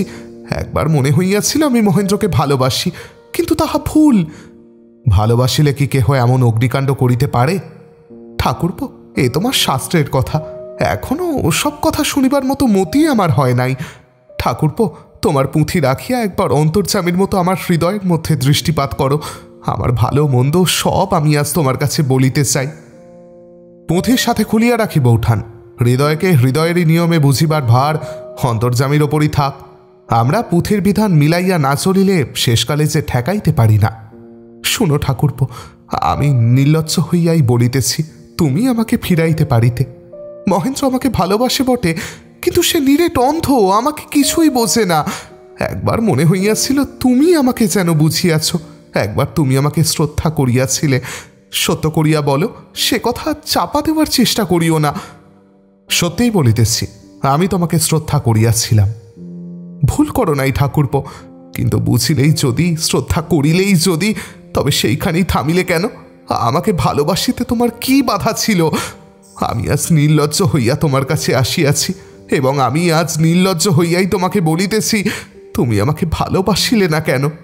আমার পোড়া কপাল, তুমিও কিনা আশার ভালোবাসায় মজিলে। না না, তুমি রাগ করিতে পারিবে না। বসো ঠাকুরপো, আমি কোনো কথা ঢাকিয়া বলিব না। তুমি যে আশাকে ভালোবাসো সে কথা তুমি যখন নিজে জানিতে না, তখনও আমি জানিতাম। কিন্তু আশার মধ্যে তোমরা কি দেখিতে পাইয়াছ আমি কিছুই বুঝিতে পারি নাই। ভালোই বলো কি মন্দই বলো, তাহার আছে কি? বিধাতা কি পুরুষের দৃষ্টির সঙ্গে অন্তর্দৃষ্টি কিছুই দেন নাই? তোমরা কি দেখিয়া, কতটুকু দেখিয়া ভোলো? নির্বোধ, অন্ধ। বিহারী উঠিয়া দাঁড়াইয়া কহিল, আজ তুমি আমাকে যাহা শোনাইবে সমস্তই আমি শুনিব, কিন্তু যে কথা বলিবার নহে সে কথা বলিও না। তোমার কাছে এই আমার একান্ত মিনতি। ঠাকুরপো, কোথায় তোমার ব্যথা লাগিতেছে তাহা আমি জানি, কিন্তু যাহার শ্রদ্ধা আমি পাইয়াছিলাম এবং যাহার ভালোবাসা পাইলে আমার জীবন সার্থক হইত, তাহার কাছে এই রাত্রে ভয় লজ্জা সমস্ত বিসর্জন দিয়া ছুটিয়া আসিলাম। সে যে কত বড় বেদনায় তাহা মনে করিয়া একটু ধৈর্য ধরো। আমি সত্যি বলিতেছি, তুমি যদি আশাকে ভালো না বাসিতে, তবে আমার দ্বারা আশার আজ এমন সর্বনাশ হইত না। বিহারী বিবর্ণ হইয়া কহিল, আশার কি হইয়াছে? তুমি তাহার কি করিয়াছ? বিনোদিনী কহিল, মহেন্দ্র তাহার সমস্ত সংসার পরিত্যাগ করিয়া কালামায় লইয়া চলিয়া যাইতে প্রস্তুত হইয়াছে। বিহারী হঠাৎ গর্জন করিয়া উঠিল, না, এ কিছুতেই হতে পারে না, কোনো মতেই না। কোনো মতেই না? মহেন্দ্রকে আজ কে ঠেকাইতে পারে? তুমি পারো। বিনোদিনী খানিক্ষণ চুপ করিয়া রহিল। তাহার পরে বিহারীর মুখের দিকে দুই চক্ষু স্থির রাখিয়া কহিল, ঠেকাইব কাহার জন্য? তোমার আশার জন্য? আমার নিজের সুখ দুঃখ কিছুই নাই। তোমার আশার ভালো হোক, মহেন্দ্র সংসারের ভালো হোক, এই বলিয়া ইহকালে আমার সকল দাবি মুছিয়া ফেলিব? এত ভালো আমি নই। ধর্মশাস্ত্রের পুঁথি এত করিয়া আমি পড়ি নাই। আমি যাহা ছাড়িব তাহার বদলে আমি কি পাইব? বিহারীর মুখের ভাব ক্রমশ অত্যন্ত কঠিন হইয়া আসিল। কহিল, তুমি অনেক স্পষ্ট কথা বলিবার চেষ্টা করিয়াছ, এবার আমিও একটা স্পষ্ট কথা বলি। তুমি আজ যে কাণ্ডটা করিলে এবং যে কথাগুলি বলিতেছ, ইহার অধিকাংশই তুমি যে সাহিত্য পড়িয়াছ তাহা হইতে চুরি। ইহার 12 আনাই নাটক এবং নভেল। নাটক, নভেল? হ্যাঁ, নাটক, নভেল, তাও খুব একটা উঁচু দরের নয়। তুমি মনে করিতেছ হে সমস্ত তোমার নিজের, তাহা নহে। এ সবই ছাপাখানার প্রতিধ্বনি। যদি তুমি নিতান্ত নির্বোধ সরলা বালিকা হইতে, তাহা হইলেও সংসারের ভালোবাসা হইতে বঞ্চিত হইতে হইত না। কিন্তু নাটকের নায়িকা স্টেজের ওপরই শোভা পায়, ঘরে তাহাকে লইয়া চলে না। কোথায় বিনোদিনীর সেই তীব্র তেজ, দুঃসহ দর্প?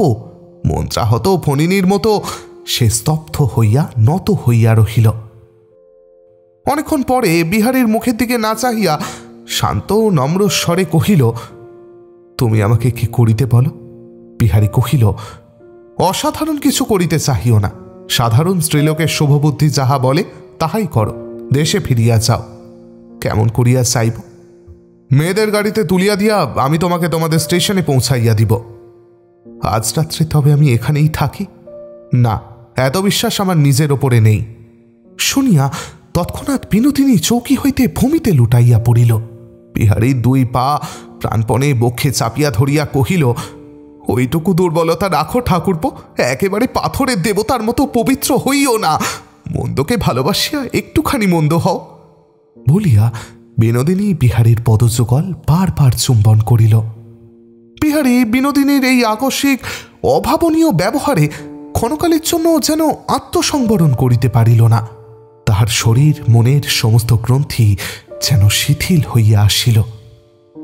বিনোদিনী বিহারীর এই স্তব্ধ বিহ্বল ভাব অনুভব করিয়া তাহার পা ছাড়িয়া দিয়া নিজেই দুই হাঁটুর ওপর উন্নত হইয়া উঠিল এবং চৌকিতে আসীন বিহারীর গলদেশ বাহুতে বেষ্টন করিয়া বলিল, জীবন সর্বস্ব, জানি তুমি আমার চিরকালের নও, কিন্তু আজ এই এক মুহূর্তের জন্য আমাকে ভালোবাসো।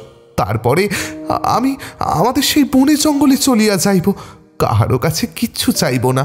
মরণ পর্যন্ত মনে রাখিবার মতো আমাকে একটা কিছু দাও। বলিয়া বিনোদিনী চোখ বুজিয়া তাহার ওষ্ঠাধর বিহারীর কাছে অগ্রসর করিয়া দিল। মুহূর্তকালের জন্য দুইজনে নিশ্চল এবং সমস্ত ঘর নিস্তব্ধ হইয়া রহিল। তাহার পর দীর্ঘ নিঃশ্বাস ফেলিয়া বিহারী ধীরে ধীরে বিনোদিনীর হাত ছাড়াইয়া লইয়া অন্য এক চৌকিতে গিয়া বসিল এবং রুদ্ধপ্রায় কণ্ঠস্বর পরিষ্কার করিয়া লইয়া কহিল, আজ আজ রাত্রে 1টার সময় একটা প্যাসেঞ্জার ট্রেন আছে। বিনোদিনী একটুখানি স্তব্ধ হইয়া রহিল। তাহার পরে অস্ফুট কণ্ঠে বলিল, সেই ট্রেনেই যাইব। এমন সময় পায়ে জুতা নাই, গায়ে জামা নাই, বসন্ত তাহার পরিস্ফুট গৌর সুন্দর দেহ লইয়া বিহারী চৌকির কাছে আসিয়া দাঁড়াইয়া গম্ভীর মুখে বিনোদিনীকে দেখিতে লাগিল। বিহারী জিজ্ঞাসা করিল, শুতে যাসনি যে? বসন্ত কোনো কথার উত্তর না দিয়া গম্ভীর মুখে দাঁড়াইয়া রহিল। বিনোদিনী দুই হাত বাড়াইয়া দিল। বসন্ত প্রথমে একটু দ্বিধা করিয়া ধীরে ধীরে বিনোদিনীর কাছে গেল। বিনোদিনী তাহাকে দুই হাতে বুকের মধ্যে চাপিয়া ধরিয়া ঝরঝর করিয়া কাঁদিতে লাগিল। যাহা অসম্ভব তাহাও সম্ভব হয়, যাহা অসহ্য তাহাও সহ্য হয়, নহিলে মহেন্দ্র সংসারে সে রাত্রি সে দিন কাটিত না। বিনোদিনীকে প্রস্তুত হইয়া থাকিতে পরামর্শ দিয়া মহেন্দ্র রাত্রেই একটি পত্র লিখিয়াছিল। সেই পত্র ডাকযোগে সকালে মহেন্দ্রর বাড়িতে পৌঁছিল। আশা তখন শয্যাগত। বেহারা চিঠি হাতে করিয়া আসিয়া কহিল, মাঝি, চিঠি। আশার হৃৎপিণ্ডে রক্ত থক করিয়া খাদিল। এক পলকের মধ্যে সহস্র আশ্বাস ও আশঙ্কা একসঙ্গে তাহার বক্ষে বাজিয়া উঠিল।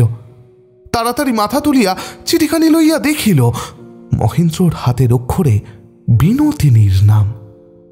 তৎক্ষণাৎ তাহার মাথা পালিশের ওপর পড়িয়া গেল। কোনো কথা না বলিয়া আশা সে চিঠি বেহারার হাতে ফিরাইয়া দিল। বেহারা জিজ্ঞাসা করিল, চিঠি কাহাকে দিতে হইবে? আশা কহিল, জানি না। রাত্রি তখন 8টা হইবে। মহেন্দ্র তাড়াতাড়ি ঝড়ের মতো বিনোদিনীর ঘরের সম্মুখে আসিয়া উপস্থিত হইল। দেখিল ঘরে আলো নাই, সমস্ত অন্ধকার। পকেট হইতে একটা দেশলাইয়ের বাক্স বাহির করিয়া দেশলাই ধরাইল।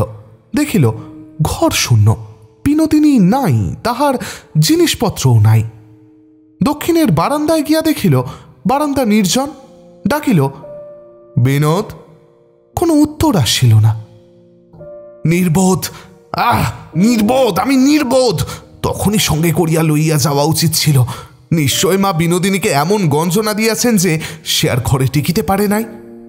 সে কল্পনা মাত্র মনে উদয় হইতেই তাহা নিশ্চয় সত্য বলিয়া তাহার মনে বিশ্বাস হইল। মহেন্দ্র অধীর হইয়া তৎক্ষণাৎ মার ঘরে গেল। সে ঘরেও আলো নাই, কিন্তু রাজলক্ষ্মী বিছানায় শুইয়া আছেন তাহা অন্ধকারেও লক্ষ্য হইল। মহেন্দ্র একেবারে রুষ্টস্বরে কহিল, মা, তোমরা বিনোদিনীকে কি বলিয়াছ? রাজলক্ষ্মী কহিলেন, কিছুই বলি নাই। তবে সে কোথায় গেছে? আমি কি জানি। মহেন্দ্র অবিশ্বাসের স্বরে কহিল, তুমি জানো না? আচ্ছা, আমি তাহার সন্ধানে চলিলাম। সে যেখানেই থাক, আমি তাহাকে বাহির করিবই। বলিয়া মহেন্দ্র চলিয়া গেল। রাজলক্ষ্মী তাড়াতাড়ি বিছানা হইতে উঠিয়া তাহার পশ্চাৎ পশ্চাৎ চলিতে চলিতে বলিতে লাগিলেন, মহিন, যাস নে মহিন, ফিরিয়া আয়, আমার একটা কথা শুনিয়া যা। মহেন্দ্র এক নিঃশ্বাসে ছুটিয়া বাড়ি হইতে বাহির হইয়া গেল। মুহূর্ত পরেই ফিরিয়া আসিয়া দারোয়ানকে জিজ্ঞাসা করিল, বহু ঠাকুরানী কোথায় গিয়াছেন? দারোয়ান কহিল, আমাদের বলিয়া যান নাই, আমরা কিছুই জানি না। মহেন্দ্র গর্জিত ভৎসনার স্বরে কহিল, জানো না? দারোয়ান করচরে বলিল, না মহারাজ, জানি না। মহেন্দ্র মনে মনে স্থির করিল, মা ইহাদের শিখাইয়া দিয়াছেন। কহিল, আচ্ছা, তা হোক। মহানগরীর রাজপথে গ্যাসালোকবিদ্ধ সন্ধ্যা অন্ধকারে বরফওয়ালা তখন বরফ এবং তপসি মাছওয়ালা তপসি মাছ আঁকিতেছিল। কলরবক্ষুব্ধ জনতার মধ্যে মহেন্দ্র প্রবেশ করিল এবং অদৃশ্য হইয়া গেল। বিহারী একলা নিজেকে লইয়া অন্ধকার রাত্রে কখনো ধ্যান করিতে বসে না। কোনো কালেই বিহারী নিজের কাছে নিজেকে আলোচ্য বিষয় করে নাই। সে পড়াশোনা, কাজকর্ম, বন্ধুবান্ধব, লোকজন লইয়াই থাকিত। চারিদিকে সংসারকেই সে নিজের চেয়ে প্রাধান্য দিয়া আনন্দে ছিল। কিন্তু হঠাৎ একদিন প্রবল আঘাতে তাহার চারিদিক যেন বিশ্লিষ্ট হইয়া পড়িয়া গেল। প্রলয়ের অন্ধকারে অপ্রভেদী বেদনার গিরিশৃঙ্গে নিজেকে একলা লইয়া দাঁড়াইতে হইল। সেই হইতে নিজের নির্জন সঙ্গকে সে ভয় করিতে আরম্ভ করিয়াছে। জোর করিয়া নিজের ঘাড়ে কাজ চাপাইয়া এই সঙ্গীটিকে সে কোনো মতেই অবকাশ দিতে চায় না।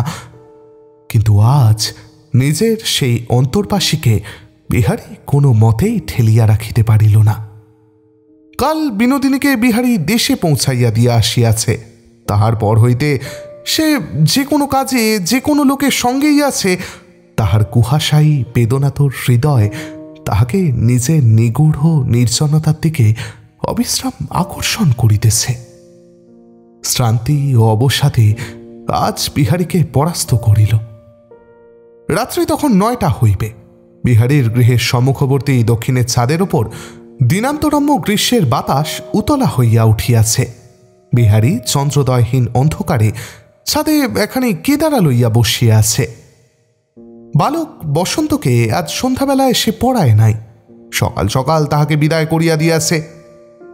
আজ সান্ত্বনার জন্য, সঙ্গের জন্য, তাহার চিরাভ্যস্ত প্রীতি সুধাস্নিগ্ধ পুনর্জীবনের জন্য তাহার হৃদয়ে যেন মাতৃপরিত্যক্ত শিশুর মতো বিশ্বের অন্ধকারের মধ্যে দুই বাহু তুলিয়া কাহাকে খুঁজিয়া বেড়াইতেছে।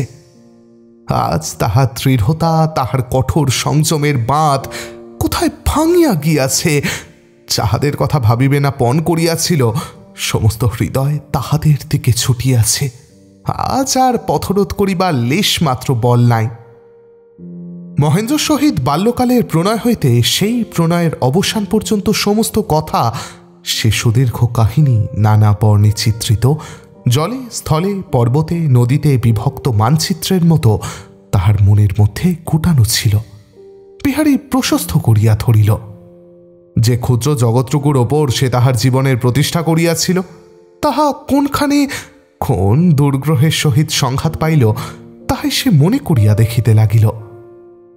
প্রথমে বাহির হইতে কে আসিল? সূর্যাস্তকালের করুণ রক্তিম ছটায় আভাসিত আশার লজ্জামণ্ডিত তরুণ মুখখানি অন্ধকারে অঙ্কিত হইয়া উঠিল। তাহার সঙ্গে সঙ্গে মঙ্গল উৎসবের পূর্ণ শঙ্খধ্বনি তাহার কানে বাজিতে লাগিল। এই শুভগ্রহ অদৃষ্টাকাশের অজ্ঞাত প্রান্ত হইতে আসিয়া দুই বন্ধুর মাঝখানে দাঁড়াইল একটু যেন বিচ্ছেদ আনিল। কোথা হইতে এমন একটি গূঢ় বেদনা আনিয়া উপস্থিত করিল, যাহা মুখে বলিবার নয়, যাহা মনেও লালন করিতে নাই। কিন্তু তবু এই বিচ্ছেদ, এই বেদনা অপূর্ব স্নেহরঞ্জিত মাধুর্য রশ্মি দ্বারা আচ্ছন্ন পরিপূর্ণ হইয়া রহিল। তাহার পরে যে শনিগ্রহের উদয় হইল, বন্ধুর প্রণয়, দম্পতির প্রেম, গৃহের শান্তি ও পবিত্রতা একেবারে ছারখার করিয়া দিল। বিহারী প্রবল ঘৃণায় সেই বিনোদিনীকে সমস্ত অন্তঃকরণের সহিত সুদূরে ঠেলিয়া ফেলিতে চেষ্টা করিল। কিন্তু এ কি আশ্চর্য! আঘাত যেন অত্যন্ত মৃদু হইয়া গেল, তাহাকে যেন স্পর্শ করিল না। সেই পরমা সুন্দরী প্রহেলিকা তাহার দুর্ভেদ্য রহস্যপূর্ণ ঘন কৃষ্ণ অনিমেষ দৃষ্টি লইয়া কৃষ্ণপক্ষের অন্ধকারে বিহারীর সম্মুখে স্থির হইয়া দাঁড়াইল। গ্রীষ্মরাত্রির উচ্ছ্বসিত দক্ষিণ বাতাস তারই ঘন নিঃশ্বাসের মতো বিহারীর গায়ে আসিয়া পড়িতে লাগিল। ধীরে ধীরে সেই পলক্ষীন চক্ষুর জ্বালাময়ী দীপ্তি ম্লান হইয়া আসিতে লাগিল। সেই তৃষা শুষ্ক খর দৃষ্টি অশ্রুজলে সিক্ত স্নিগ্ধ হইয়া গভীর ভাব রসে দেখিতে দেখিতে প্লাবিত হইয়া উঠিল। মুহূর্তের মধ্যে সেই মূর্তি বিহারীর পায়ের কাছে আসিয়া পড়িয়া তাহার দুই জানু প্রাণপণ বলে বেষ্টন করিয়া ধরিল। তাহার পরে সে এক অপরূপ মায়ালতার মতো নিমেষের মধ্যেই বিহারীকে বেষ্টন করিয়া পারিয়া উঠিয়া সদ্য বিকশিত সুগন্ধি পুষ্পমঞ্জুরি তুল্য একখানি চুম্বনোন্মুখ মুখ বিহারীর ওষ্ঠের নিকট আনিয়া উপনীত করিল। বিহারী চক্ষু বুঝিয়া সেই কল্পনা মূর্তিকে স্মৃতিলোক হইতে নির্বাসিত করিয়া দিবার চেষ্টা করিতে লাগিল, কিন্তু কোনো মতেই তাহাকে আঘাত করিতে যেন তাহার হাত উঠিল না। একটি অসম্পূর্ণ ব্যাকুল চুম্বন তাহার মুখের কাছে আসিয়া আসন্ন হইয়া রহিল, পুলকে তাহাকে আবিষ্ট করিয়া তুলিল। বিহারী ছাদের নির্জন অন্ধকারে আর থাকিতে পারিল না। আর কোনো দিকে মন দিবার জন্য সে তাড়াতাড়ি দীপালোকিত ঘরের মধ্যে আসিয়া প্রবেশ করিল। কোণে টিপাইয়ের ওপর রেশমের ঢাকা দেওয়া একখানি বাঁধানো ফটোগ্রাফ ছিল। বিহারী ঢাকা খুলিয়া সেই ছবিটি ঘরের মাঝখানে আলোর নিচে লইয়া বসিল, কোলের ওপর রাখিয়া দেখিতে লাগিল। ছবিটি মহেন্দ্র ও আশার বিবাহের অনতিকাল পরে যুগল মূর্তি।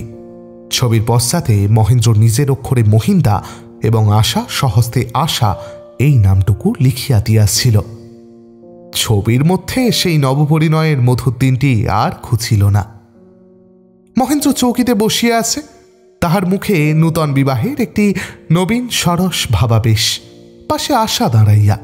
ছবিওয়ালা তাহাকে মাথার ঘোমটা দিতে দেয় নাই, কিন্তু তাহার মুখ হইতে লজ্জাটুকু খসাইতে পারে নাই। আজ মহেন্দ্র তাহার পার্শ্বচারী আশাকে কাঁদাইয়া কত দূরে চলিয়া যাইতেছে, কিন্তু জড় ছবি মহেন্দ্রর মুখ হইতে নবীন প্রেমের একটি রেখাও বদল হইতে দেয় নাই। কিছু না বুঝিয়া মূঢ়ভাবে অদৃষ্টের পরিহাসকে স্থায়ী করিয়া রাখিয়াছে। এই ছবিখানি কোলে লইয়া বিহারী বিনোদিনীকে ধিক্কারের দ্বারা সুদূরে নির্বাসিত করিতে চাহিল, কিন্তু বিনোদিনীর সেই প্রেমে কাতর যৌবনে কোমল বাহু দুটি বিহারীর চানু চাপিয়া ধরিল। বিহারী মনে মনে কহিল, এমন সুন্দর প্রেমের সংসার ছারখার করিয়া দিলি। কিন্তু বিনোদিনীর সেই ঊর্ধ্বক্ষিপ্ত ব্যাকুল মুখের চুম্বন নিবেদন তাকে নীরবে কহিতে লাগিল, আমি তোমাকে ভালোবাসি, সমস্ত জগতের মধ্যে আমি তোমাকে বরণ করিয়াছি। কিন্তু এই কি জবাব হইল? এই কথাই কি একটি ভগ্ন সংসারের নিদারুণ আর্তস্বরকে ঢাকিতে পারে? পিশাচি, পিশাচি! বিহারী এটা কি পুরো ভৎসনা করিয়া বলিল, নাকি ইহার সঙ্গে একটুখানি আদরের সুর আসিয়াও মিশিল? যে মুহূর্তে বিহারী তাহার সমস্ত জীবনের সমস্ত প্রেমের দাবি হইতে বঞ্চিত হইয়া একেবারে নিঃস্ব ভিখারীর মতো পথে আসিয়া দাঁড়াইয়াছে, সেই মুহূর্তে বিহারী কি এমন অযাচিত অজস্র প্রেমের উপহার সমস্ত হৃদয়ের সহিত উপেক্ষা করিয়া ফেলিয়া দিতে পারে? ইহার তুলনায় বিহারী কি পাইয়াছে? এতদিন পর্যন্ত সমস্ত জীবন উৎসর্গ করিয়া সে কেবল প্রেম ভাণ্ডারের খুঁতকুড়া ভিক্ষা পাইয়াছিল। প্রেমের অন্নপূর্ণা সোনার থালা ভরিয়া আজ একা তাহারই জন্য যে ভোজ পাঠাইয়াছেন, হতভাগ্য কিসের দ্বিধায় তাহা হইতে নিজেকে বঞ্চিত করিবে।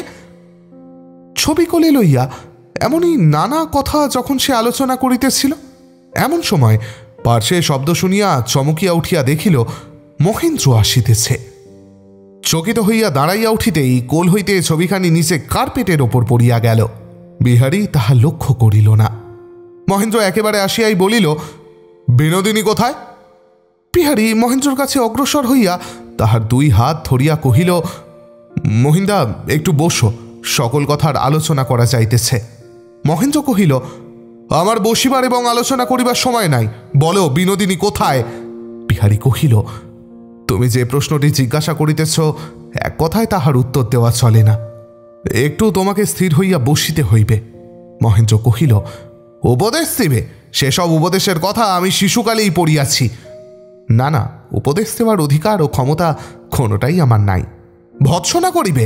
আমি জানি আমি পাষণ্ড, আমি নরাধম, এবং তুমি যাহা বলিতে চাও তাহা সবই। কিন্তু কথা এই, তুমি জানো কিনা বিনোদিনী কোথায়? জানি। আমাকে বলিবে কিনা? না। বলিতেই হইবে।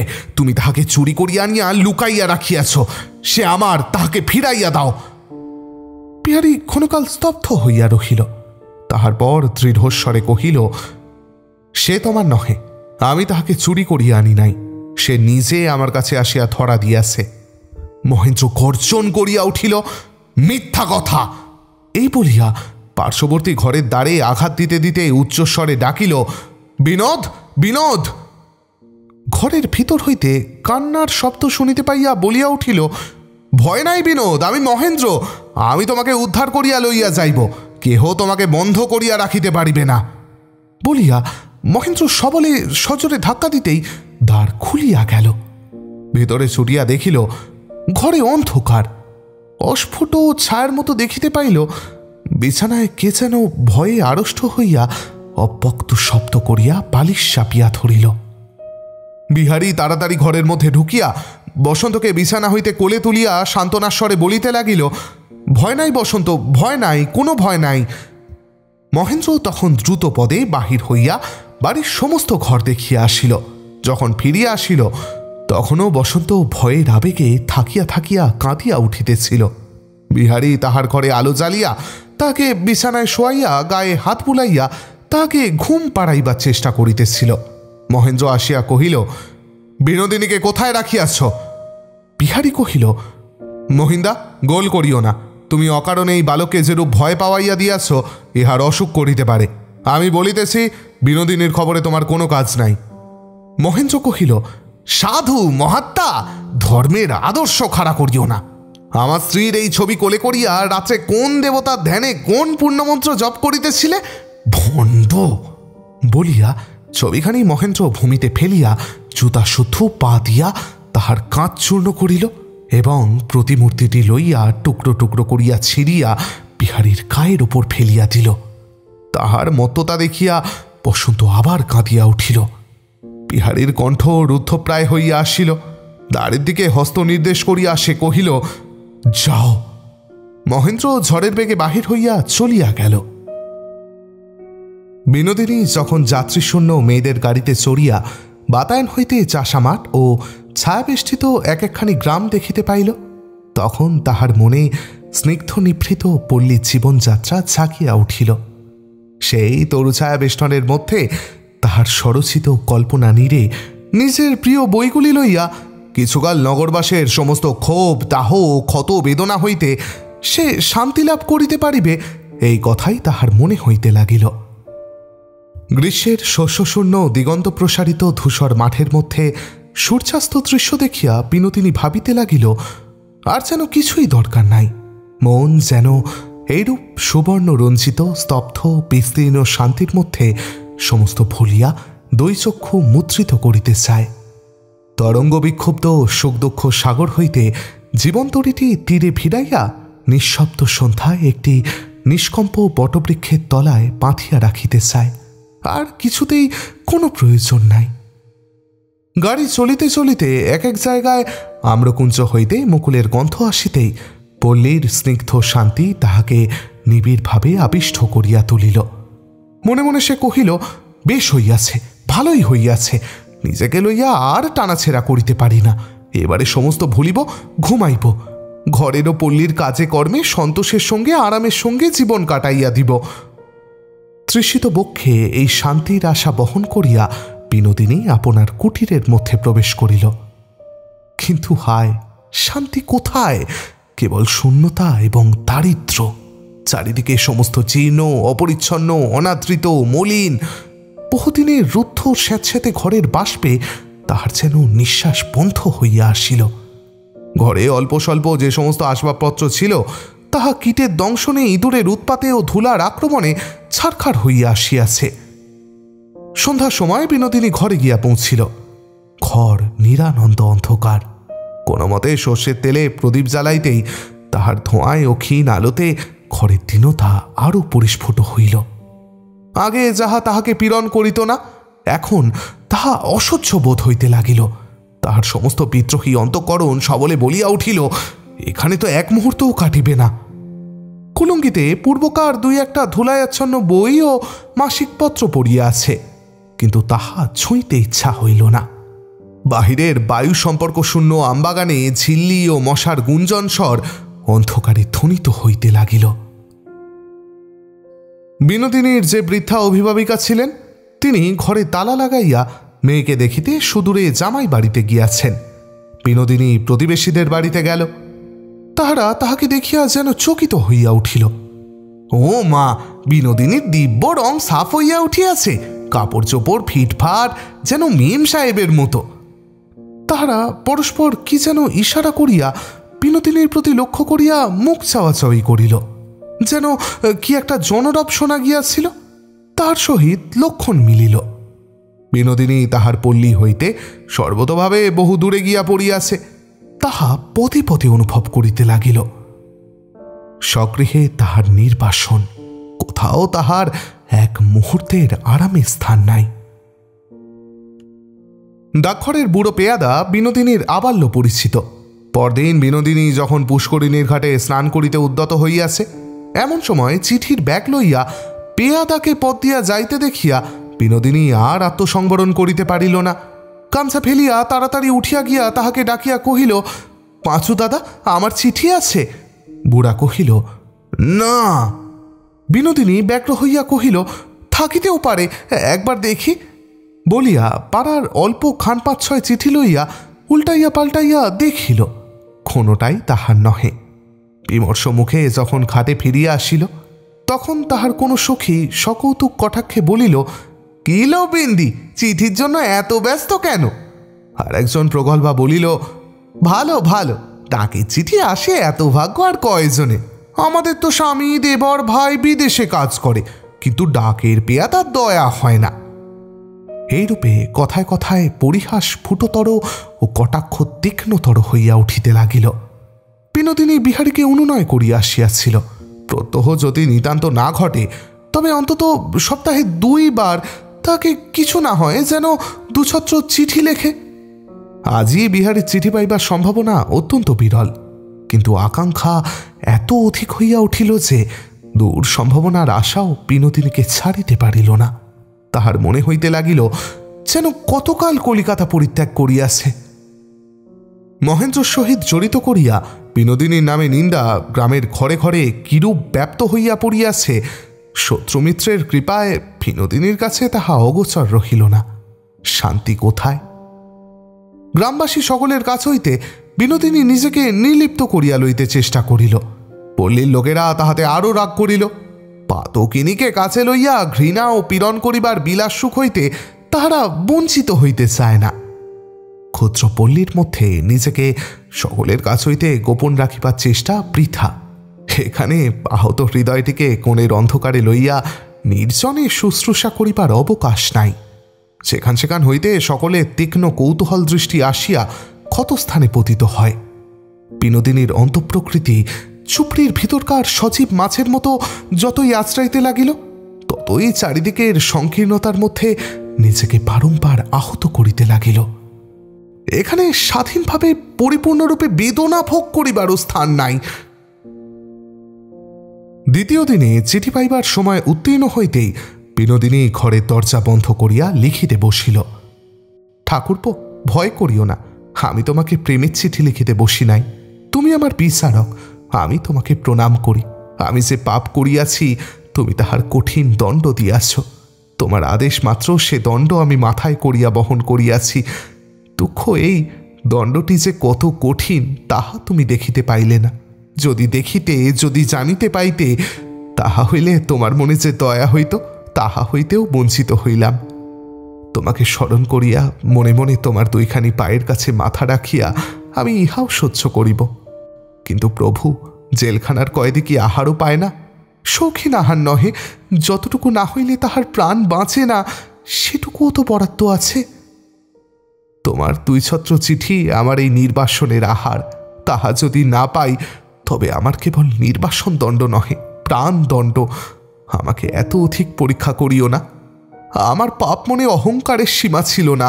কাহারো কাছে আমাকে এমন করিয়া মাথা নোয়াইতে হইবে ইহা আমি স্বপ্নেও জানিতাম না। তোমার জয় হইয়াছে প্রভু, আমি বিদ্রোহ করিব না। কিন্তু আমাকে দয়া করো, আমাকে বাঁচিতে দাও। এই অরণ্যবাসের সম্বল আমাকে অল্প একটু করিয়া দিও। তাহা হইলে তোমার শাসন হইতে আমাকে কেহই কিছুতেই টলাইতে পারিবে না। এইটুকু দুঃখের কথাই জানাইলাম। আর যেসব কথা মনে আছে, বলিবার জন্য বুক ফাটিয়া যাইতেছে, তাহা তোমাকে জানাইব না প্রতিজ্ঞা করিয়াছি। সে প্রতিজ্ঞা রক্ষা করিলাম। ইতি, তোমার বিনোদ পৌঠান। বিনোদিনী চিঠি ডাকে দিল। পাড়ার লোকে ছিছি করিতে লাগিল। ঘরে দ্বার রুদ্ধ করিয়া থাকে, চিঠি লেখে, চিঠি পাইবার জন্য পেয়াদাকে গিয়া আক্রমণ করে। কলকাতায় 2 দিন থাকিলেই লজ্জাধর্ম খোয়াইয়া কি এমনই মাটি হইতে হয়? পরদিনেও চিঠি পাইল না। বিনোদিনী সমস্ত দিন স্তব্ধ হইয়া রহিল। তাহার মুখ কঠিন হইয়া উঠিল। অন্তরে বাহিরে চারিদিকের আঘাত অপমানের মন্থনে তাহার হৃদয়ের অন্ধকার তলদেশ হইতে নিষ্ঠুর সংহার শক্তি মূর্তি পরিগ্রহ করিয়া বাহিরে আসিতে চাহিল। সেই নিদারুণ নিষ্ঠুরতার আবির্ভাব বিনোদিনী সভয়ে উপলব্ধি করিয়া ঘরে তার দিল।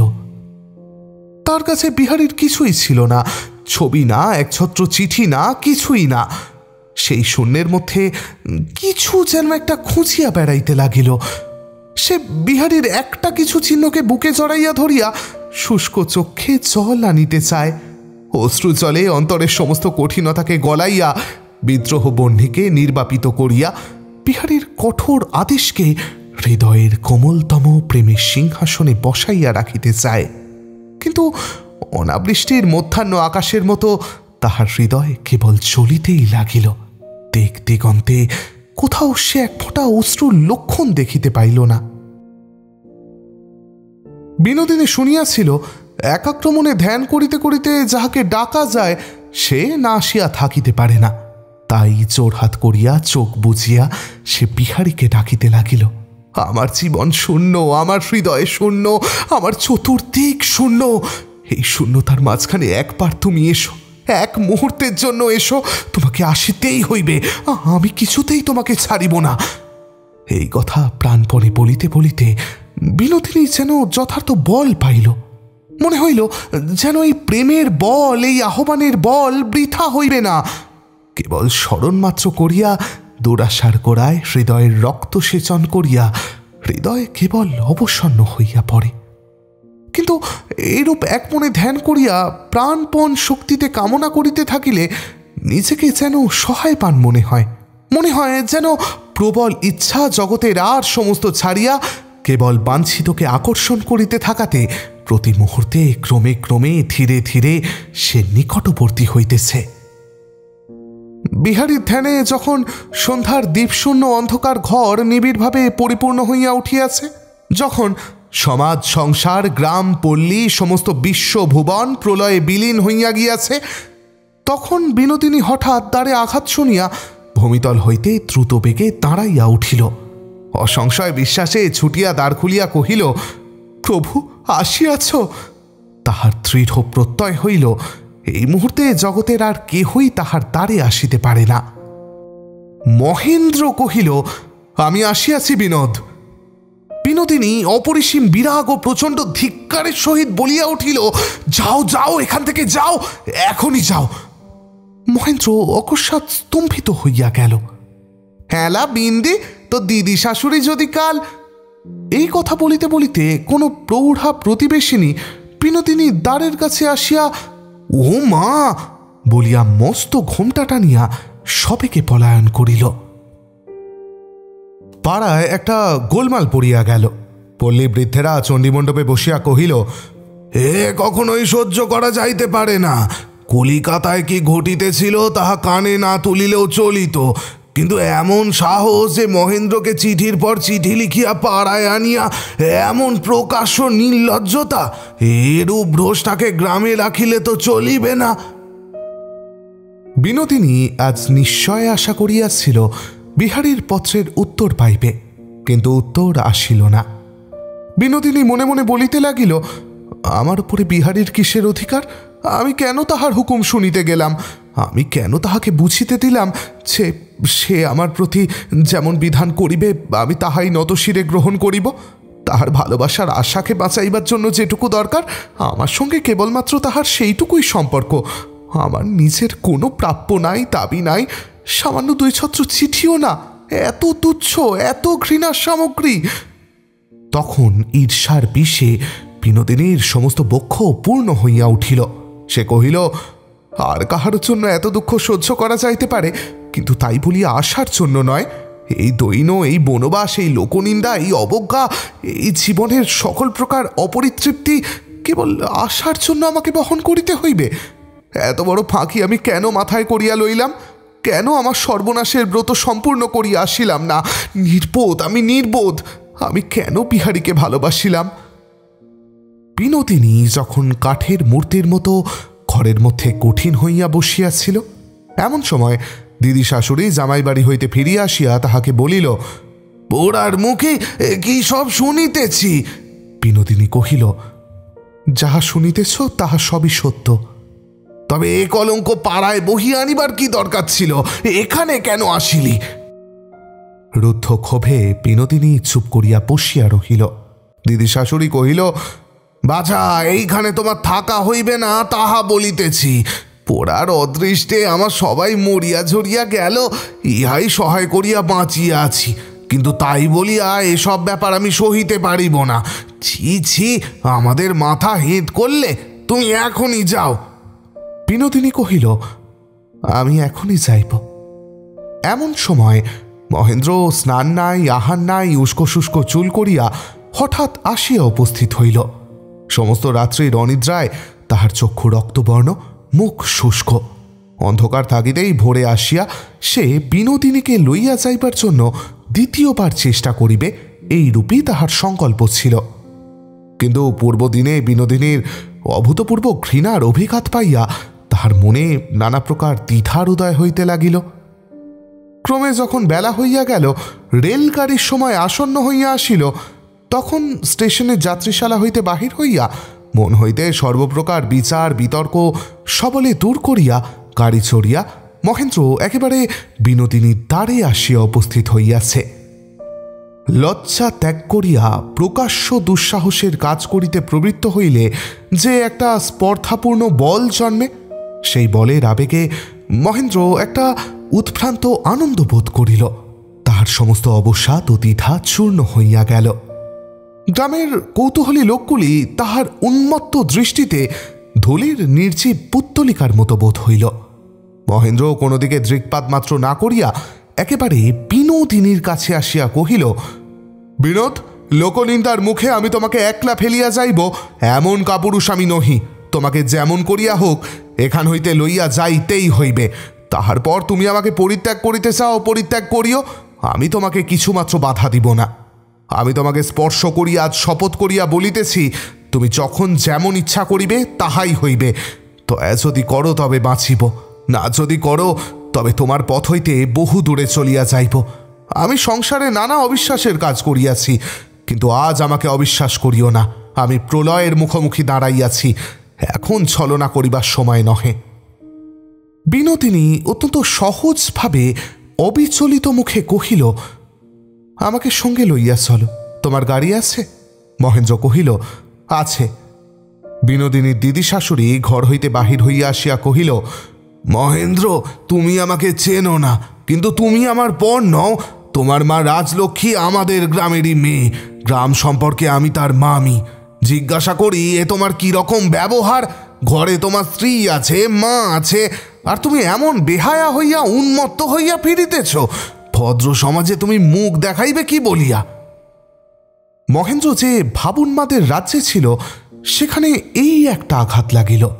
তাহার মা আছে, স্ত্রী আছে, ভদ্র সমাজ বলিয়া একটা ব্যাপার আছে। এই সহজ কথাটা নূতন করিয়া যেন মনে উঠিল। এই অজ্ঞাত সুদূর পল্লীর অপরিচিত গৃহদ্বারে মহেন্দ্রকে যে এমন কথা শুনিতে হইবে, ইহা তাহার একসময় স্বপ্নেরও অতীত ছিল। দিনের বেলায় গ্রামের মাঝখানে দাঁড়াইয়া সে একটি ভদ্রঘরের বিধবা রমণীকে ঘর হইতে বাহির করিতেছে। মহেন্দ্র জীবনচরিতে এমনও একটা অদ্ভুত অধ্যায় লিখিত হইল। তবু তাহার মা আছে, স্ত্রী আছে এবং ভদ্র সমাজ আছে। মহেন্দ্র যখন নিরুত্তর হইয়া দাঁড়াইয়া রহিল, তখন বৃদ্ধা কহিল, যাইতে হয় এখনই যাও, যাও এখনই যাও। আমার ঘরের দাওয়ায় দাঁড়াইয়া থাকিও না, আর এক মুহূর্ত দেরি করিও না। বলিয়া বৃদ্ধা ঘরের মধ্যে প্রবেশ করিয়া ভিতর হইতে তার রুদ্ধ করিয়া দিল। অস্নাত অভুক্ত মলিন বস্ত্র বিনোদিনী শূন্য হস্তে গাড়িতে গিয়া উঠিল। মহেন্দ্র যখন গাড়িতে উঠিতে গেল, বিনোদিনী কহিল, না, স্টেশন দূরে নয়, তুমি হাঁটিয়া যাও। মহেন্দ্র কহিল, তাহা হইলে গ্রামের সকল লোকে আমাকে দেখিতে পাইবে। বিনোদিনী কহিল, এখনো তোমার লজ্জার বাকি কি আছে? বলিয়া গাড়ির দরজা বন্ধ করিয়া বিনোদিনী গাড়োয়ানকে বলিল, স্টেশনে চলো। গাড়োয়ান জিজ্ঞাসা করিল, বাবু যাইবে না? মহেন্দ্র একটু ইতস্তত করিয়া আর যাইতে সাহস করিল না। গাড়ি চলিয়া গেল। মহেন্দ্র গ্রামের পথ পরিত্যাগ করিয়া মাঠের পথ দিয়া ঘুরিয়া নত শিরে স্টেশনের অভিমুখে চলিল। তখন গ্রামবধূদের স্নান হইয়া গেছে। কেবল যে সকল কর্মনিষ্ঠ প্রৌঢ়া গৃহিণী বিলম্বে অবকাশ পাইয়াছে, তাহারাই গামছা ও তেলের বাটি লইয়া আম্রমুকুলে আমোদিত ছায়াস্নিগ্ধ পুষ্করিণী নিভৃতে ঘাটে চলিয়াছে।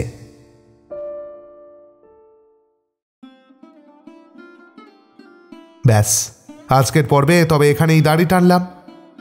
জানি অনেকগুলো প্রশ্ন রাখা রইল। আবার বিনোদিনীকে নিয়ে কোথায় যাবে মহেন্দ্র?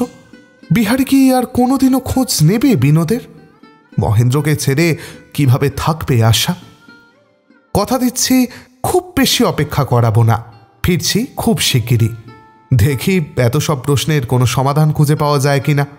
ততদিন খুব ভালো থাকবেন, ভালো রাখবেন। শুভরাত্রি।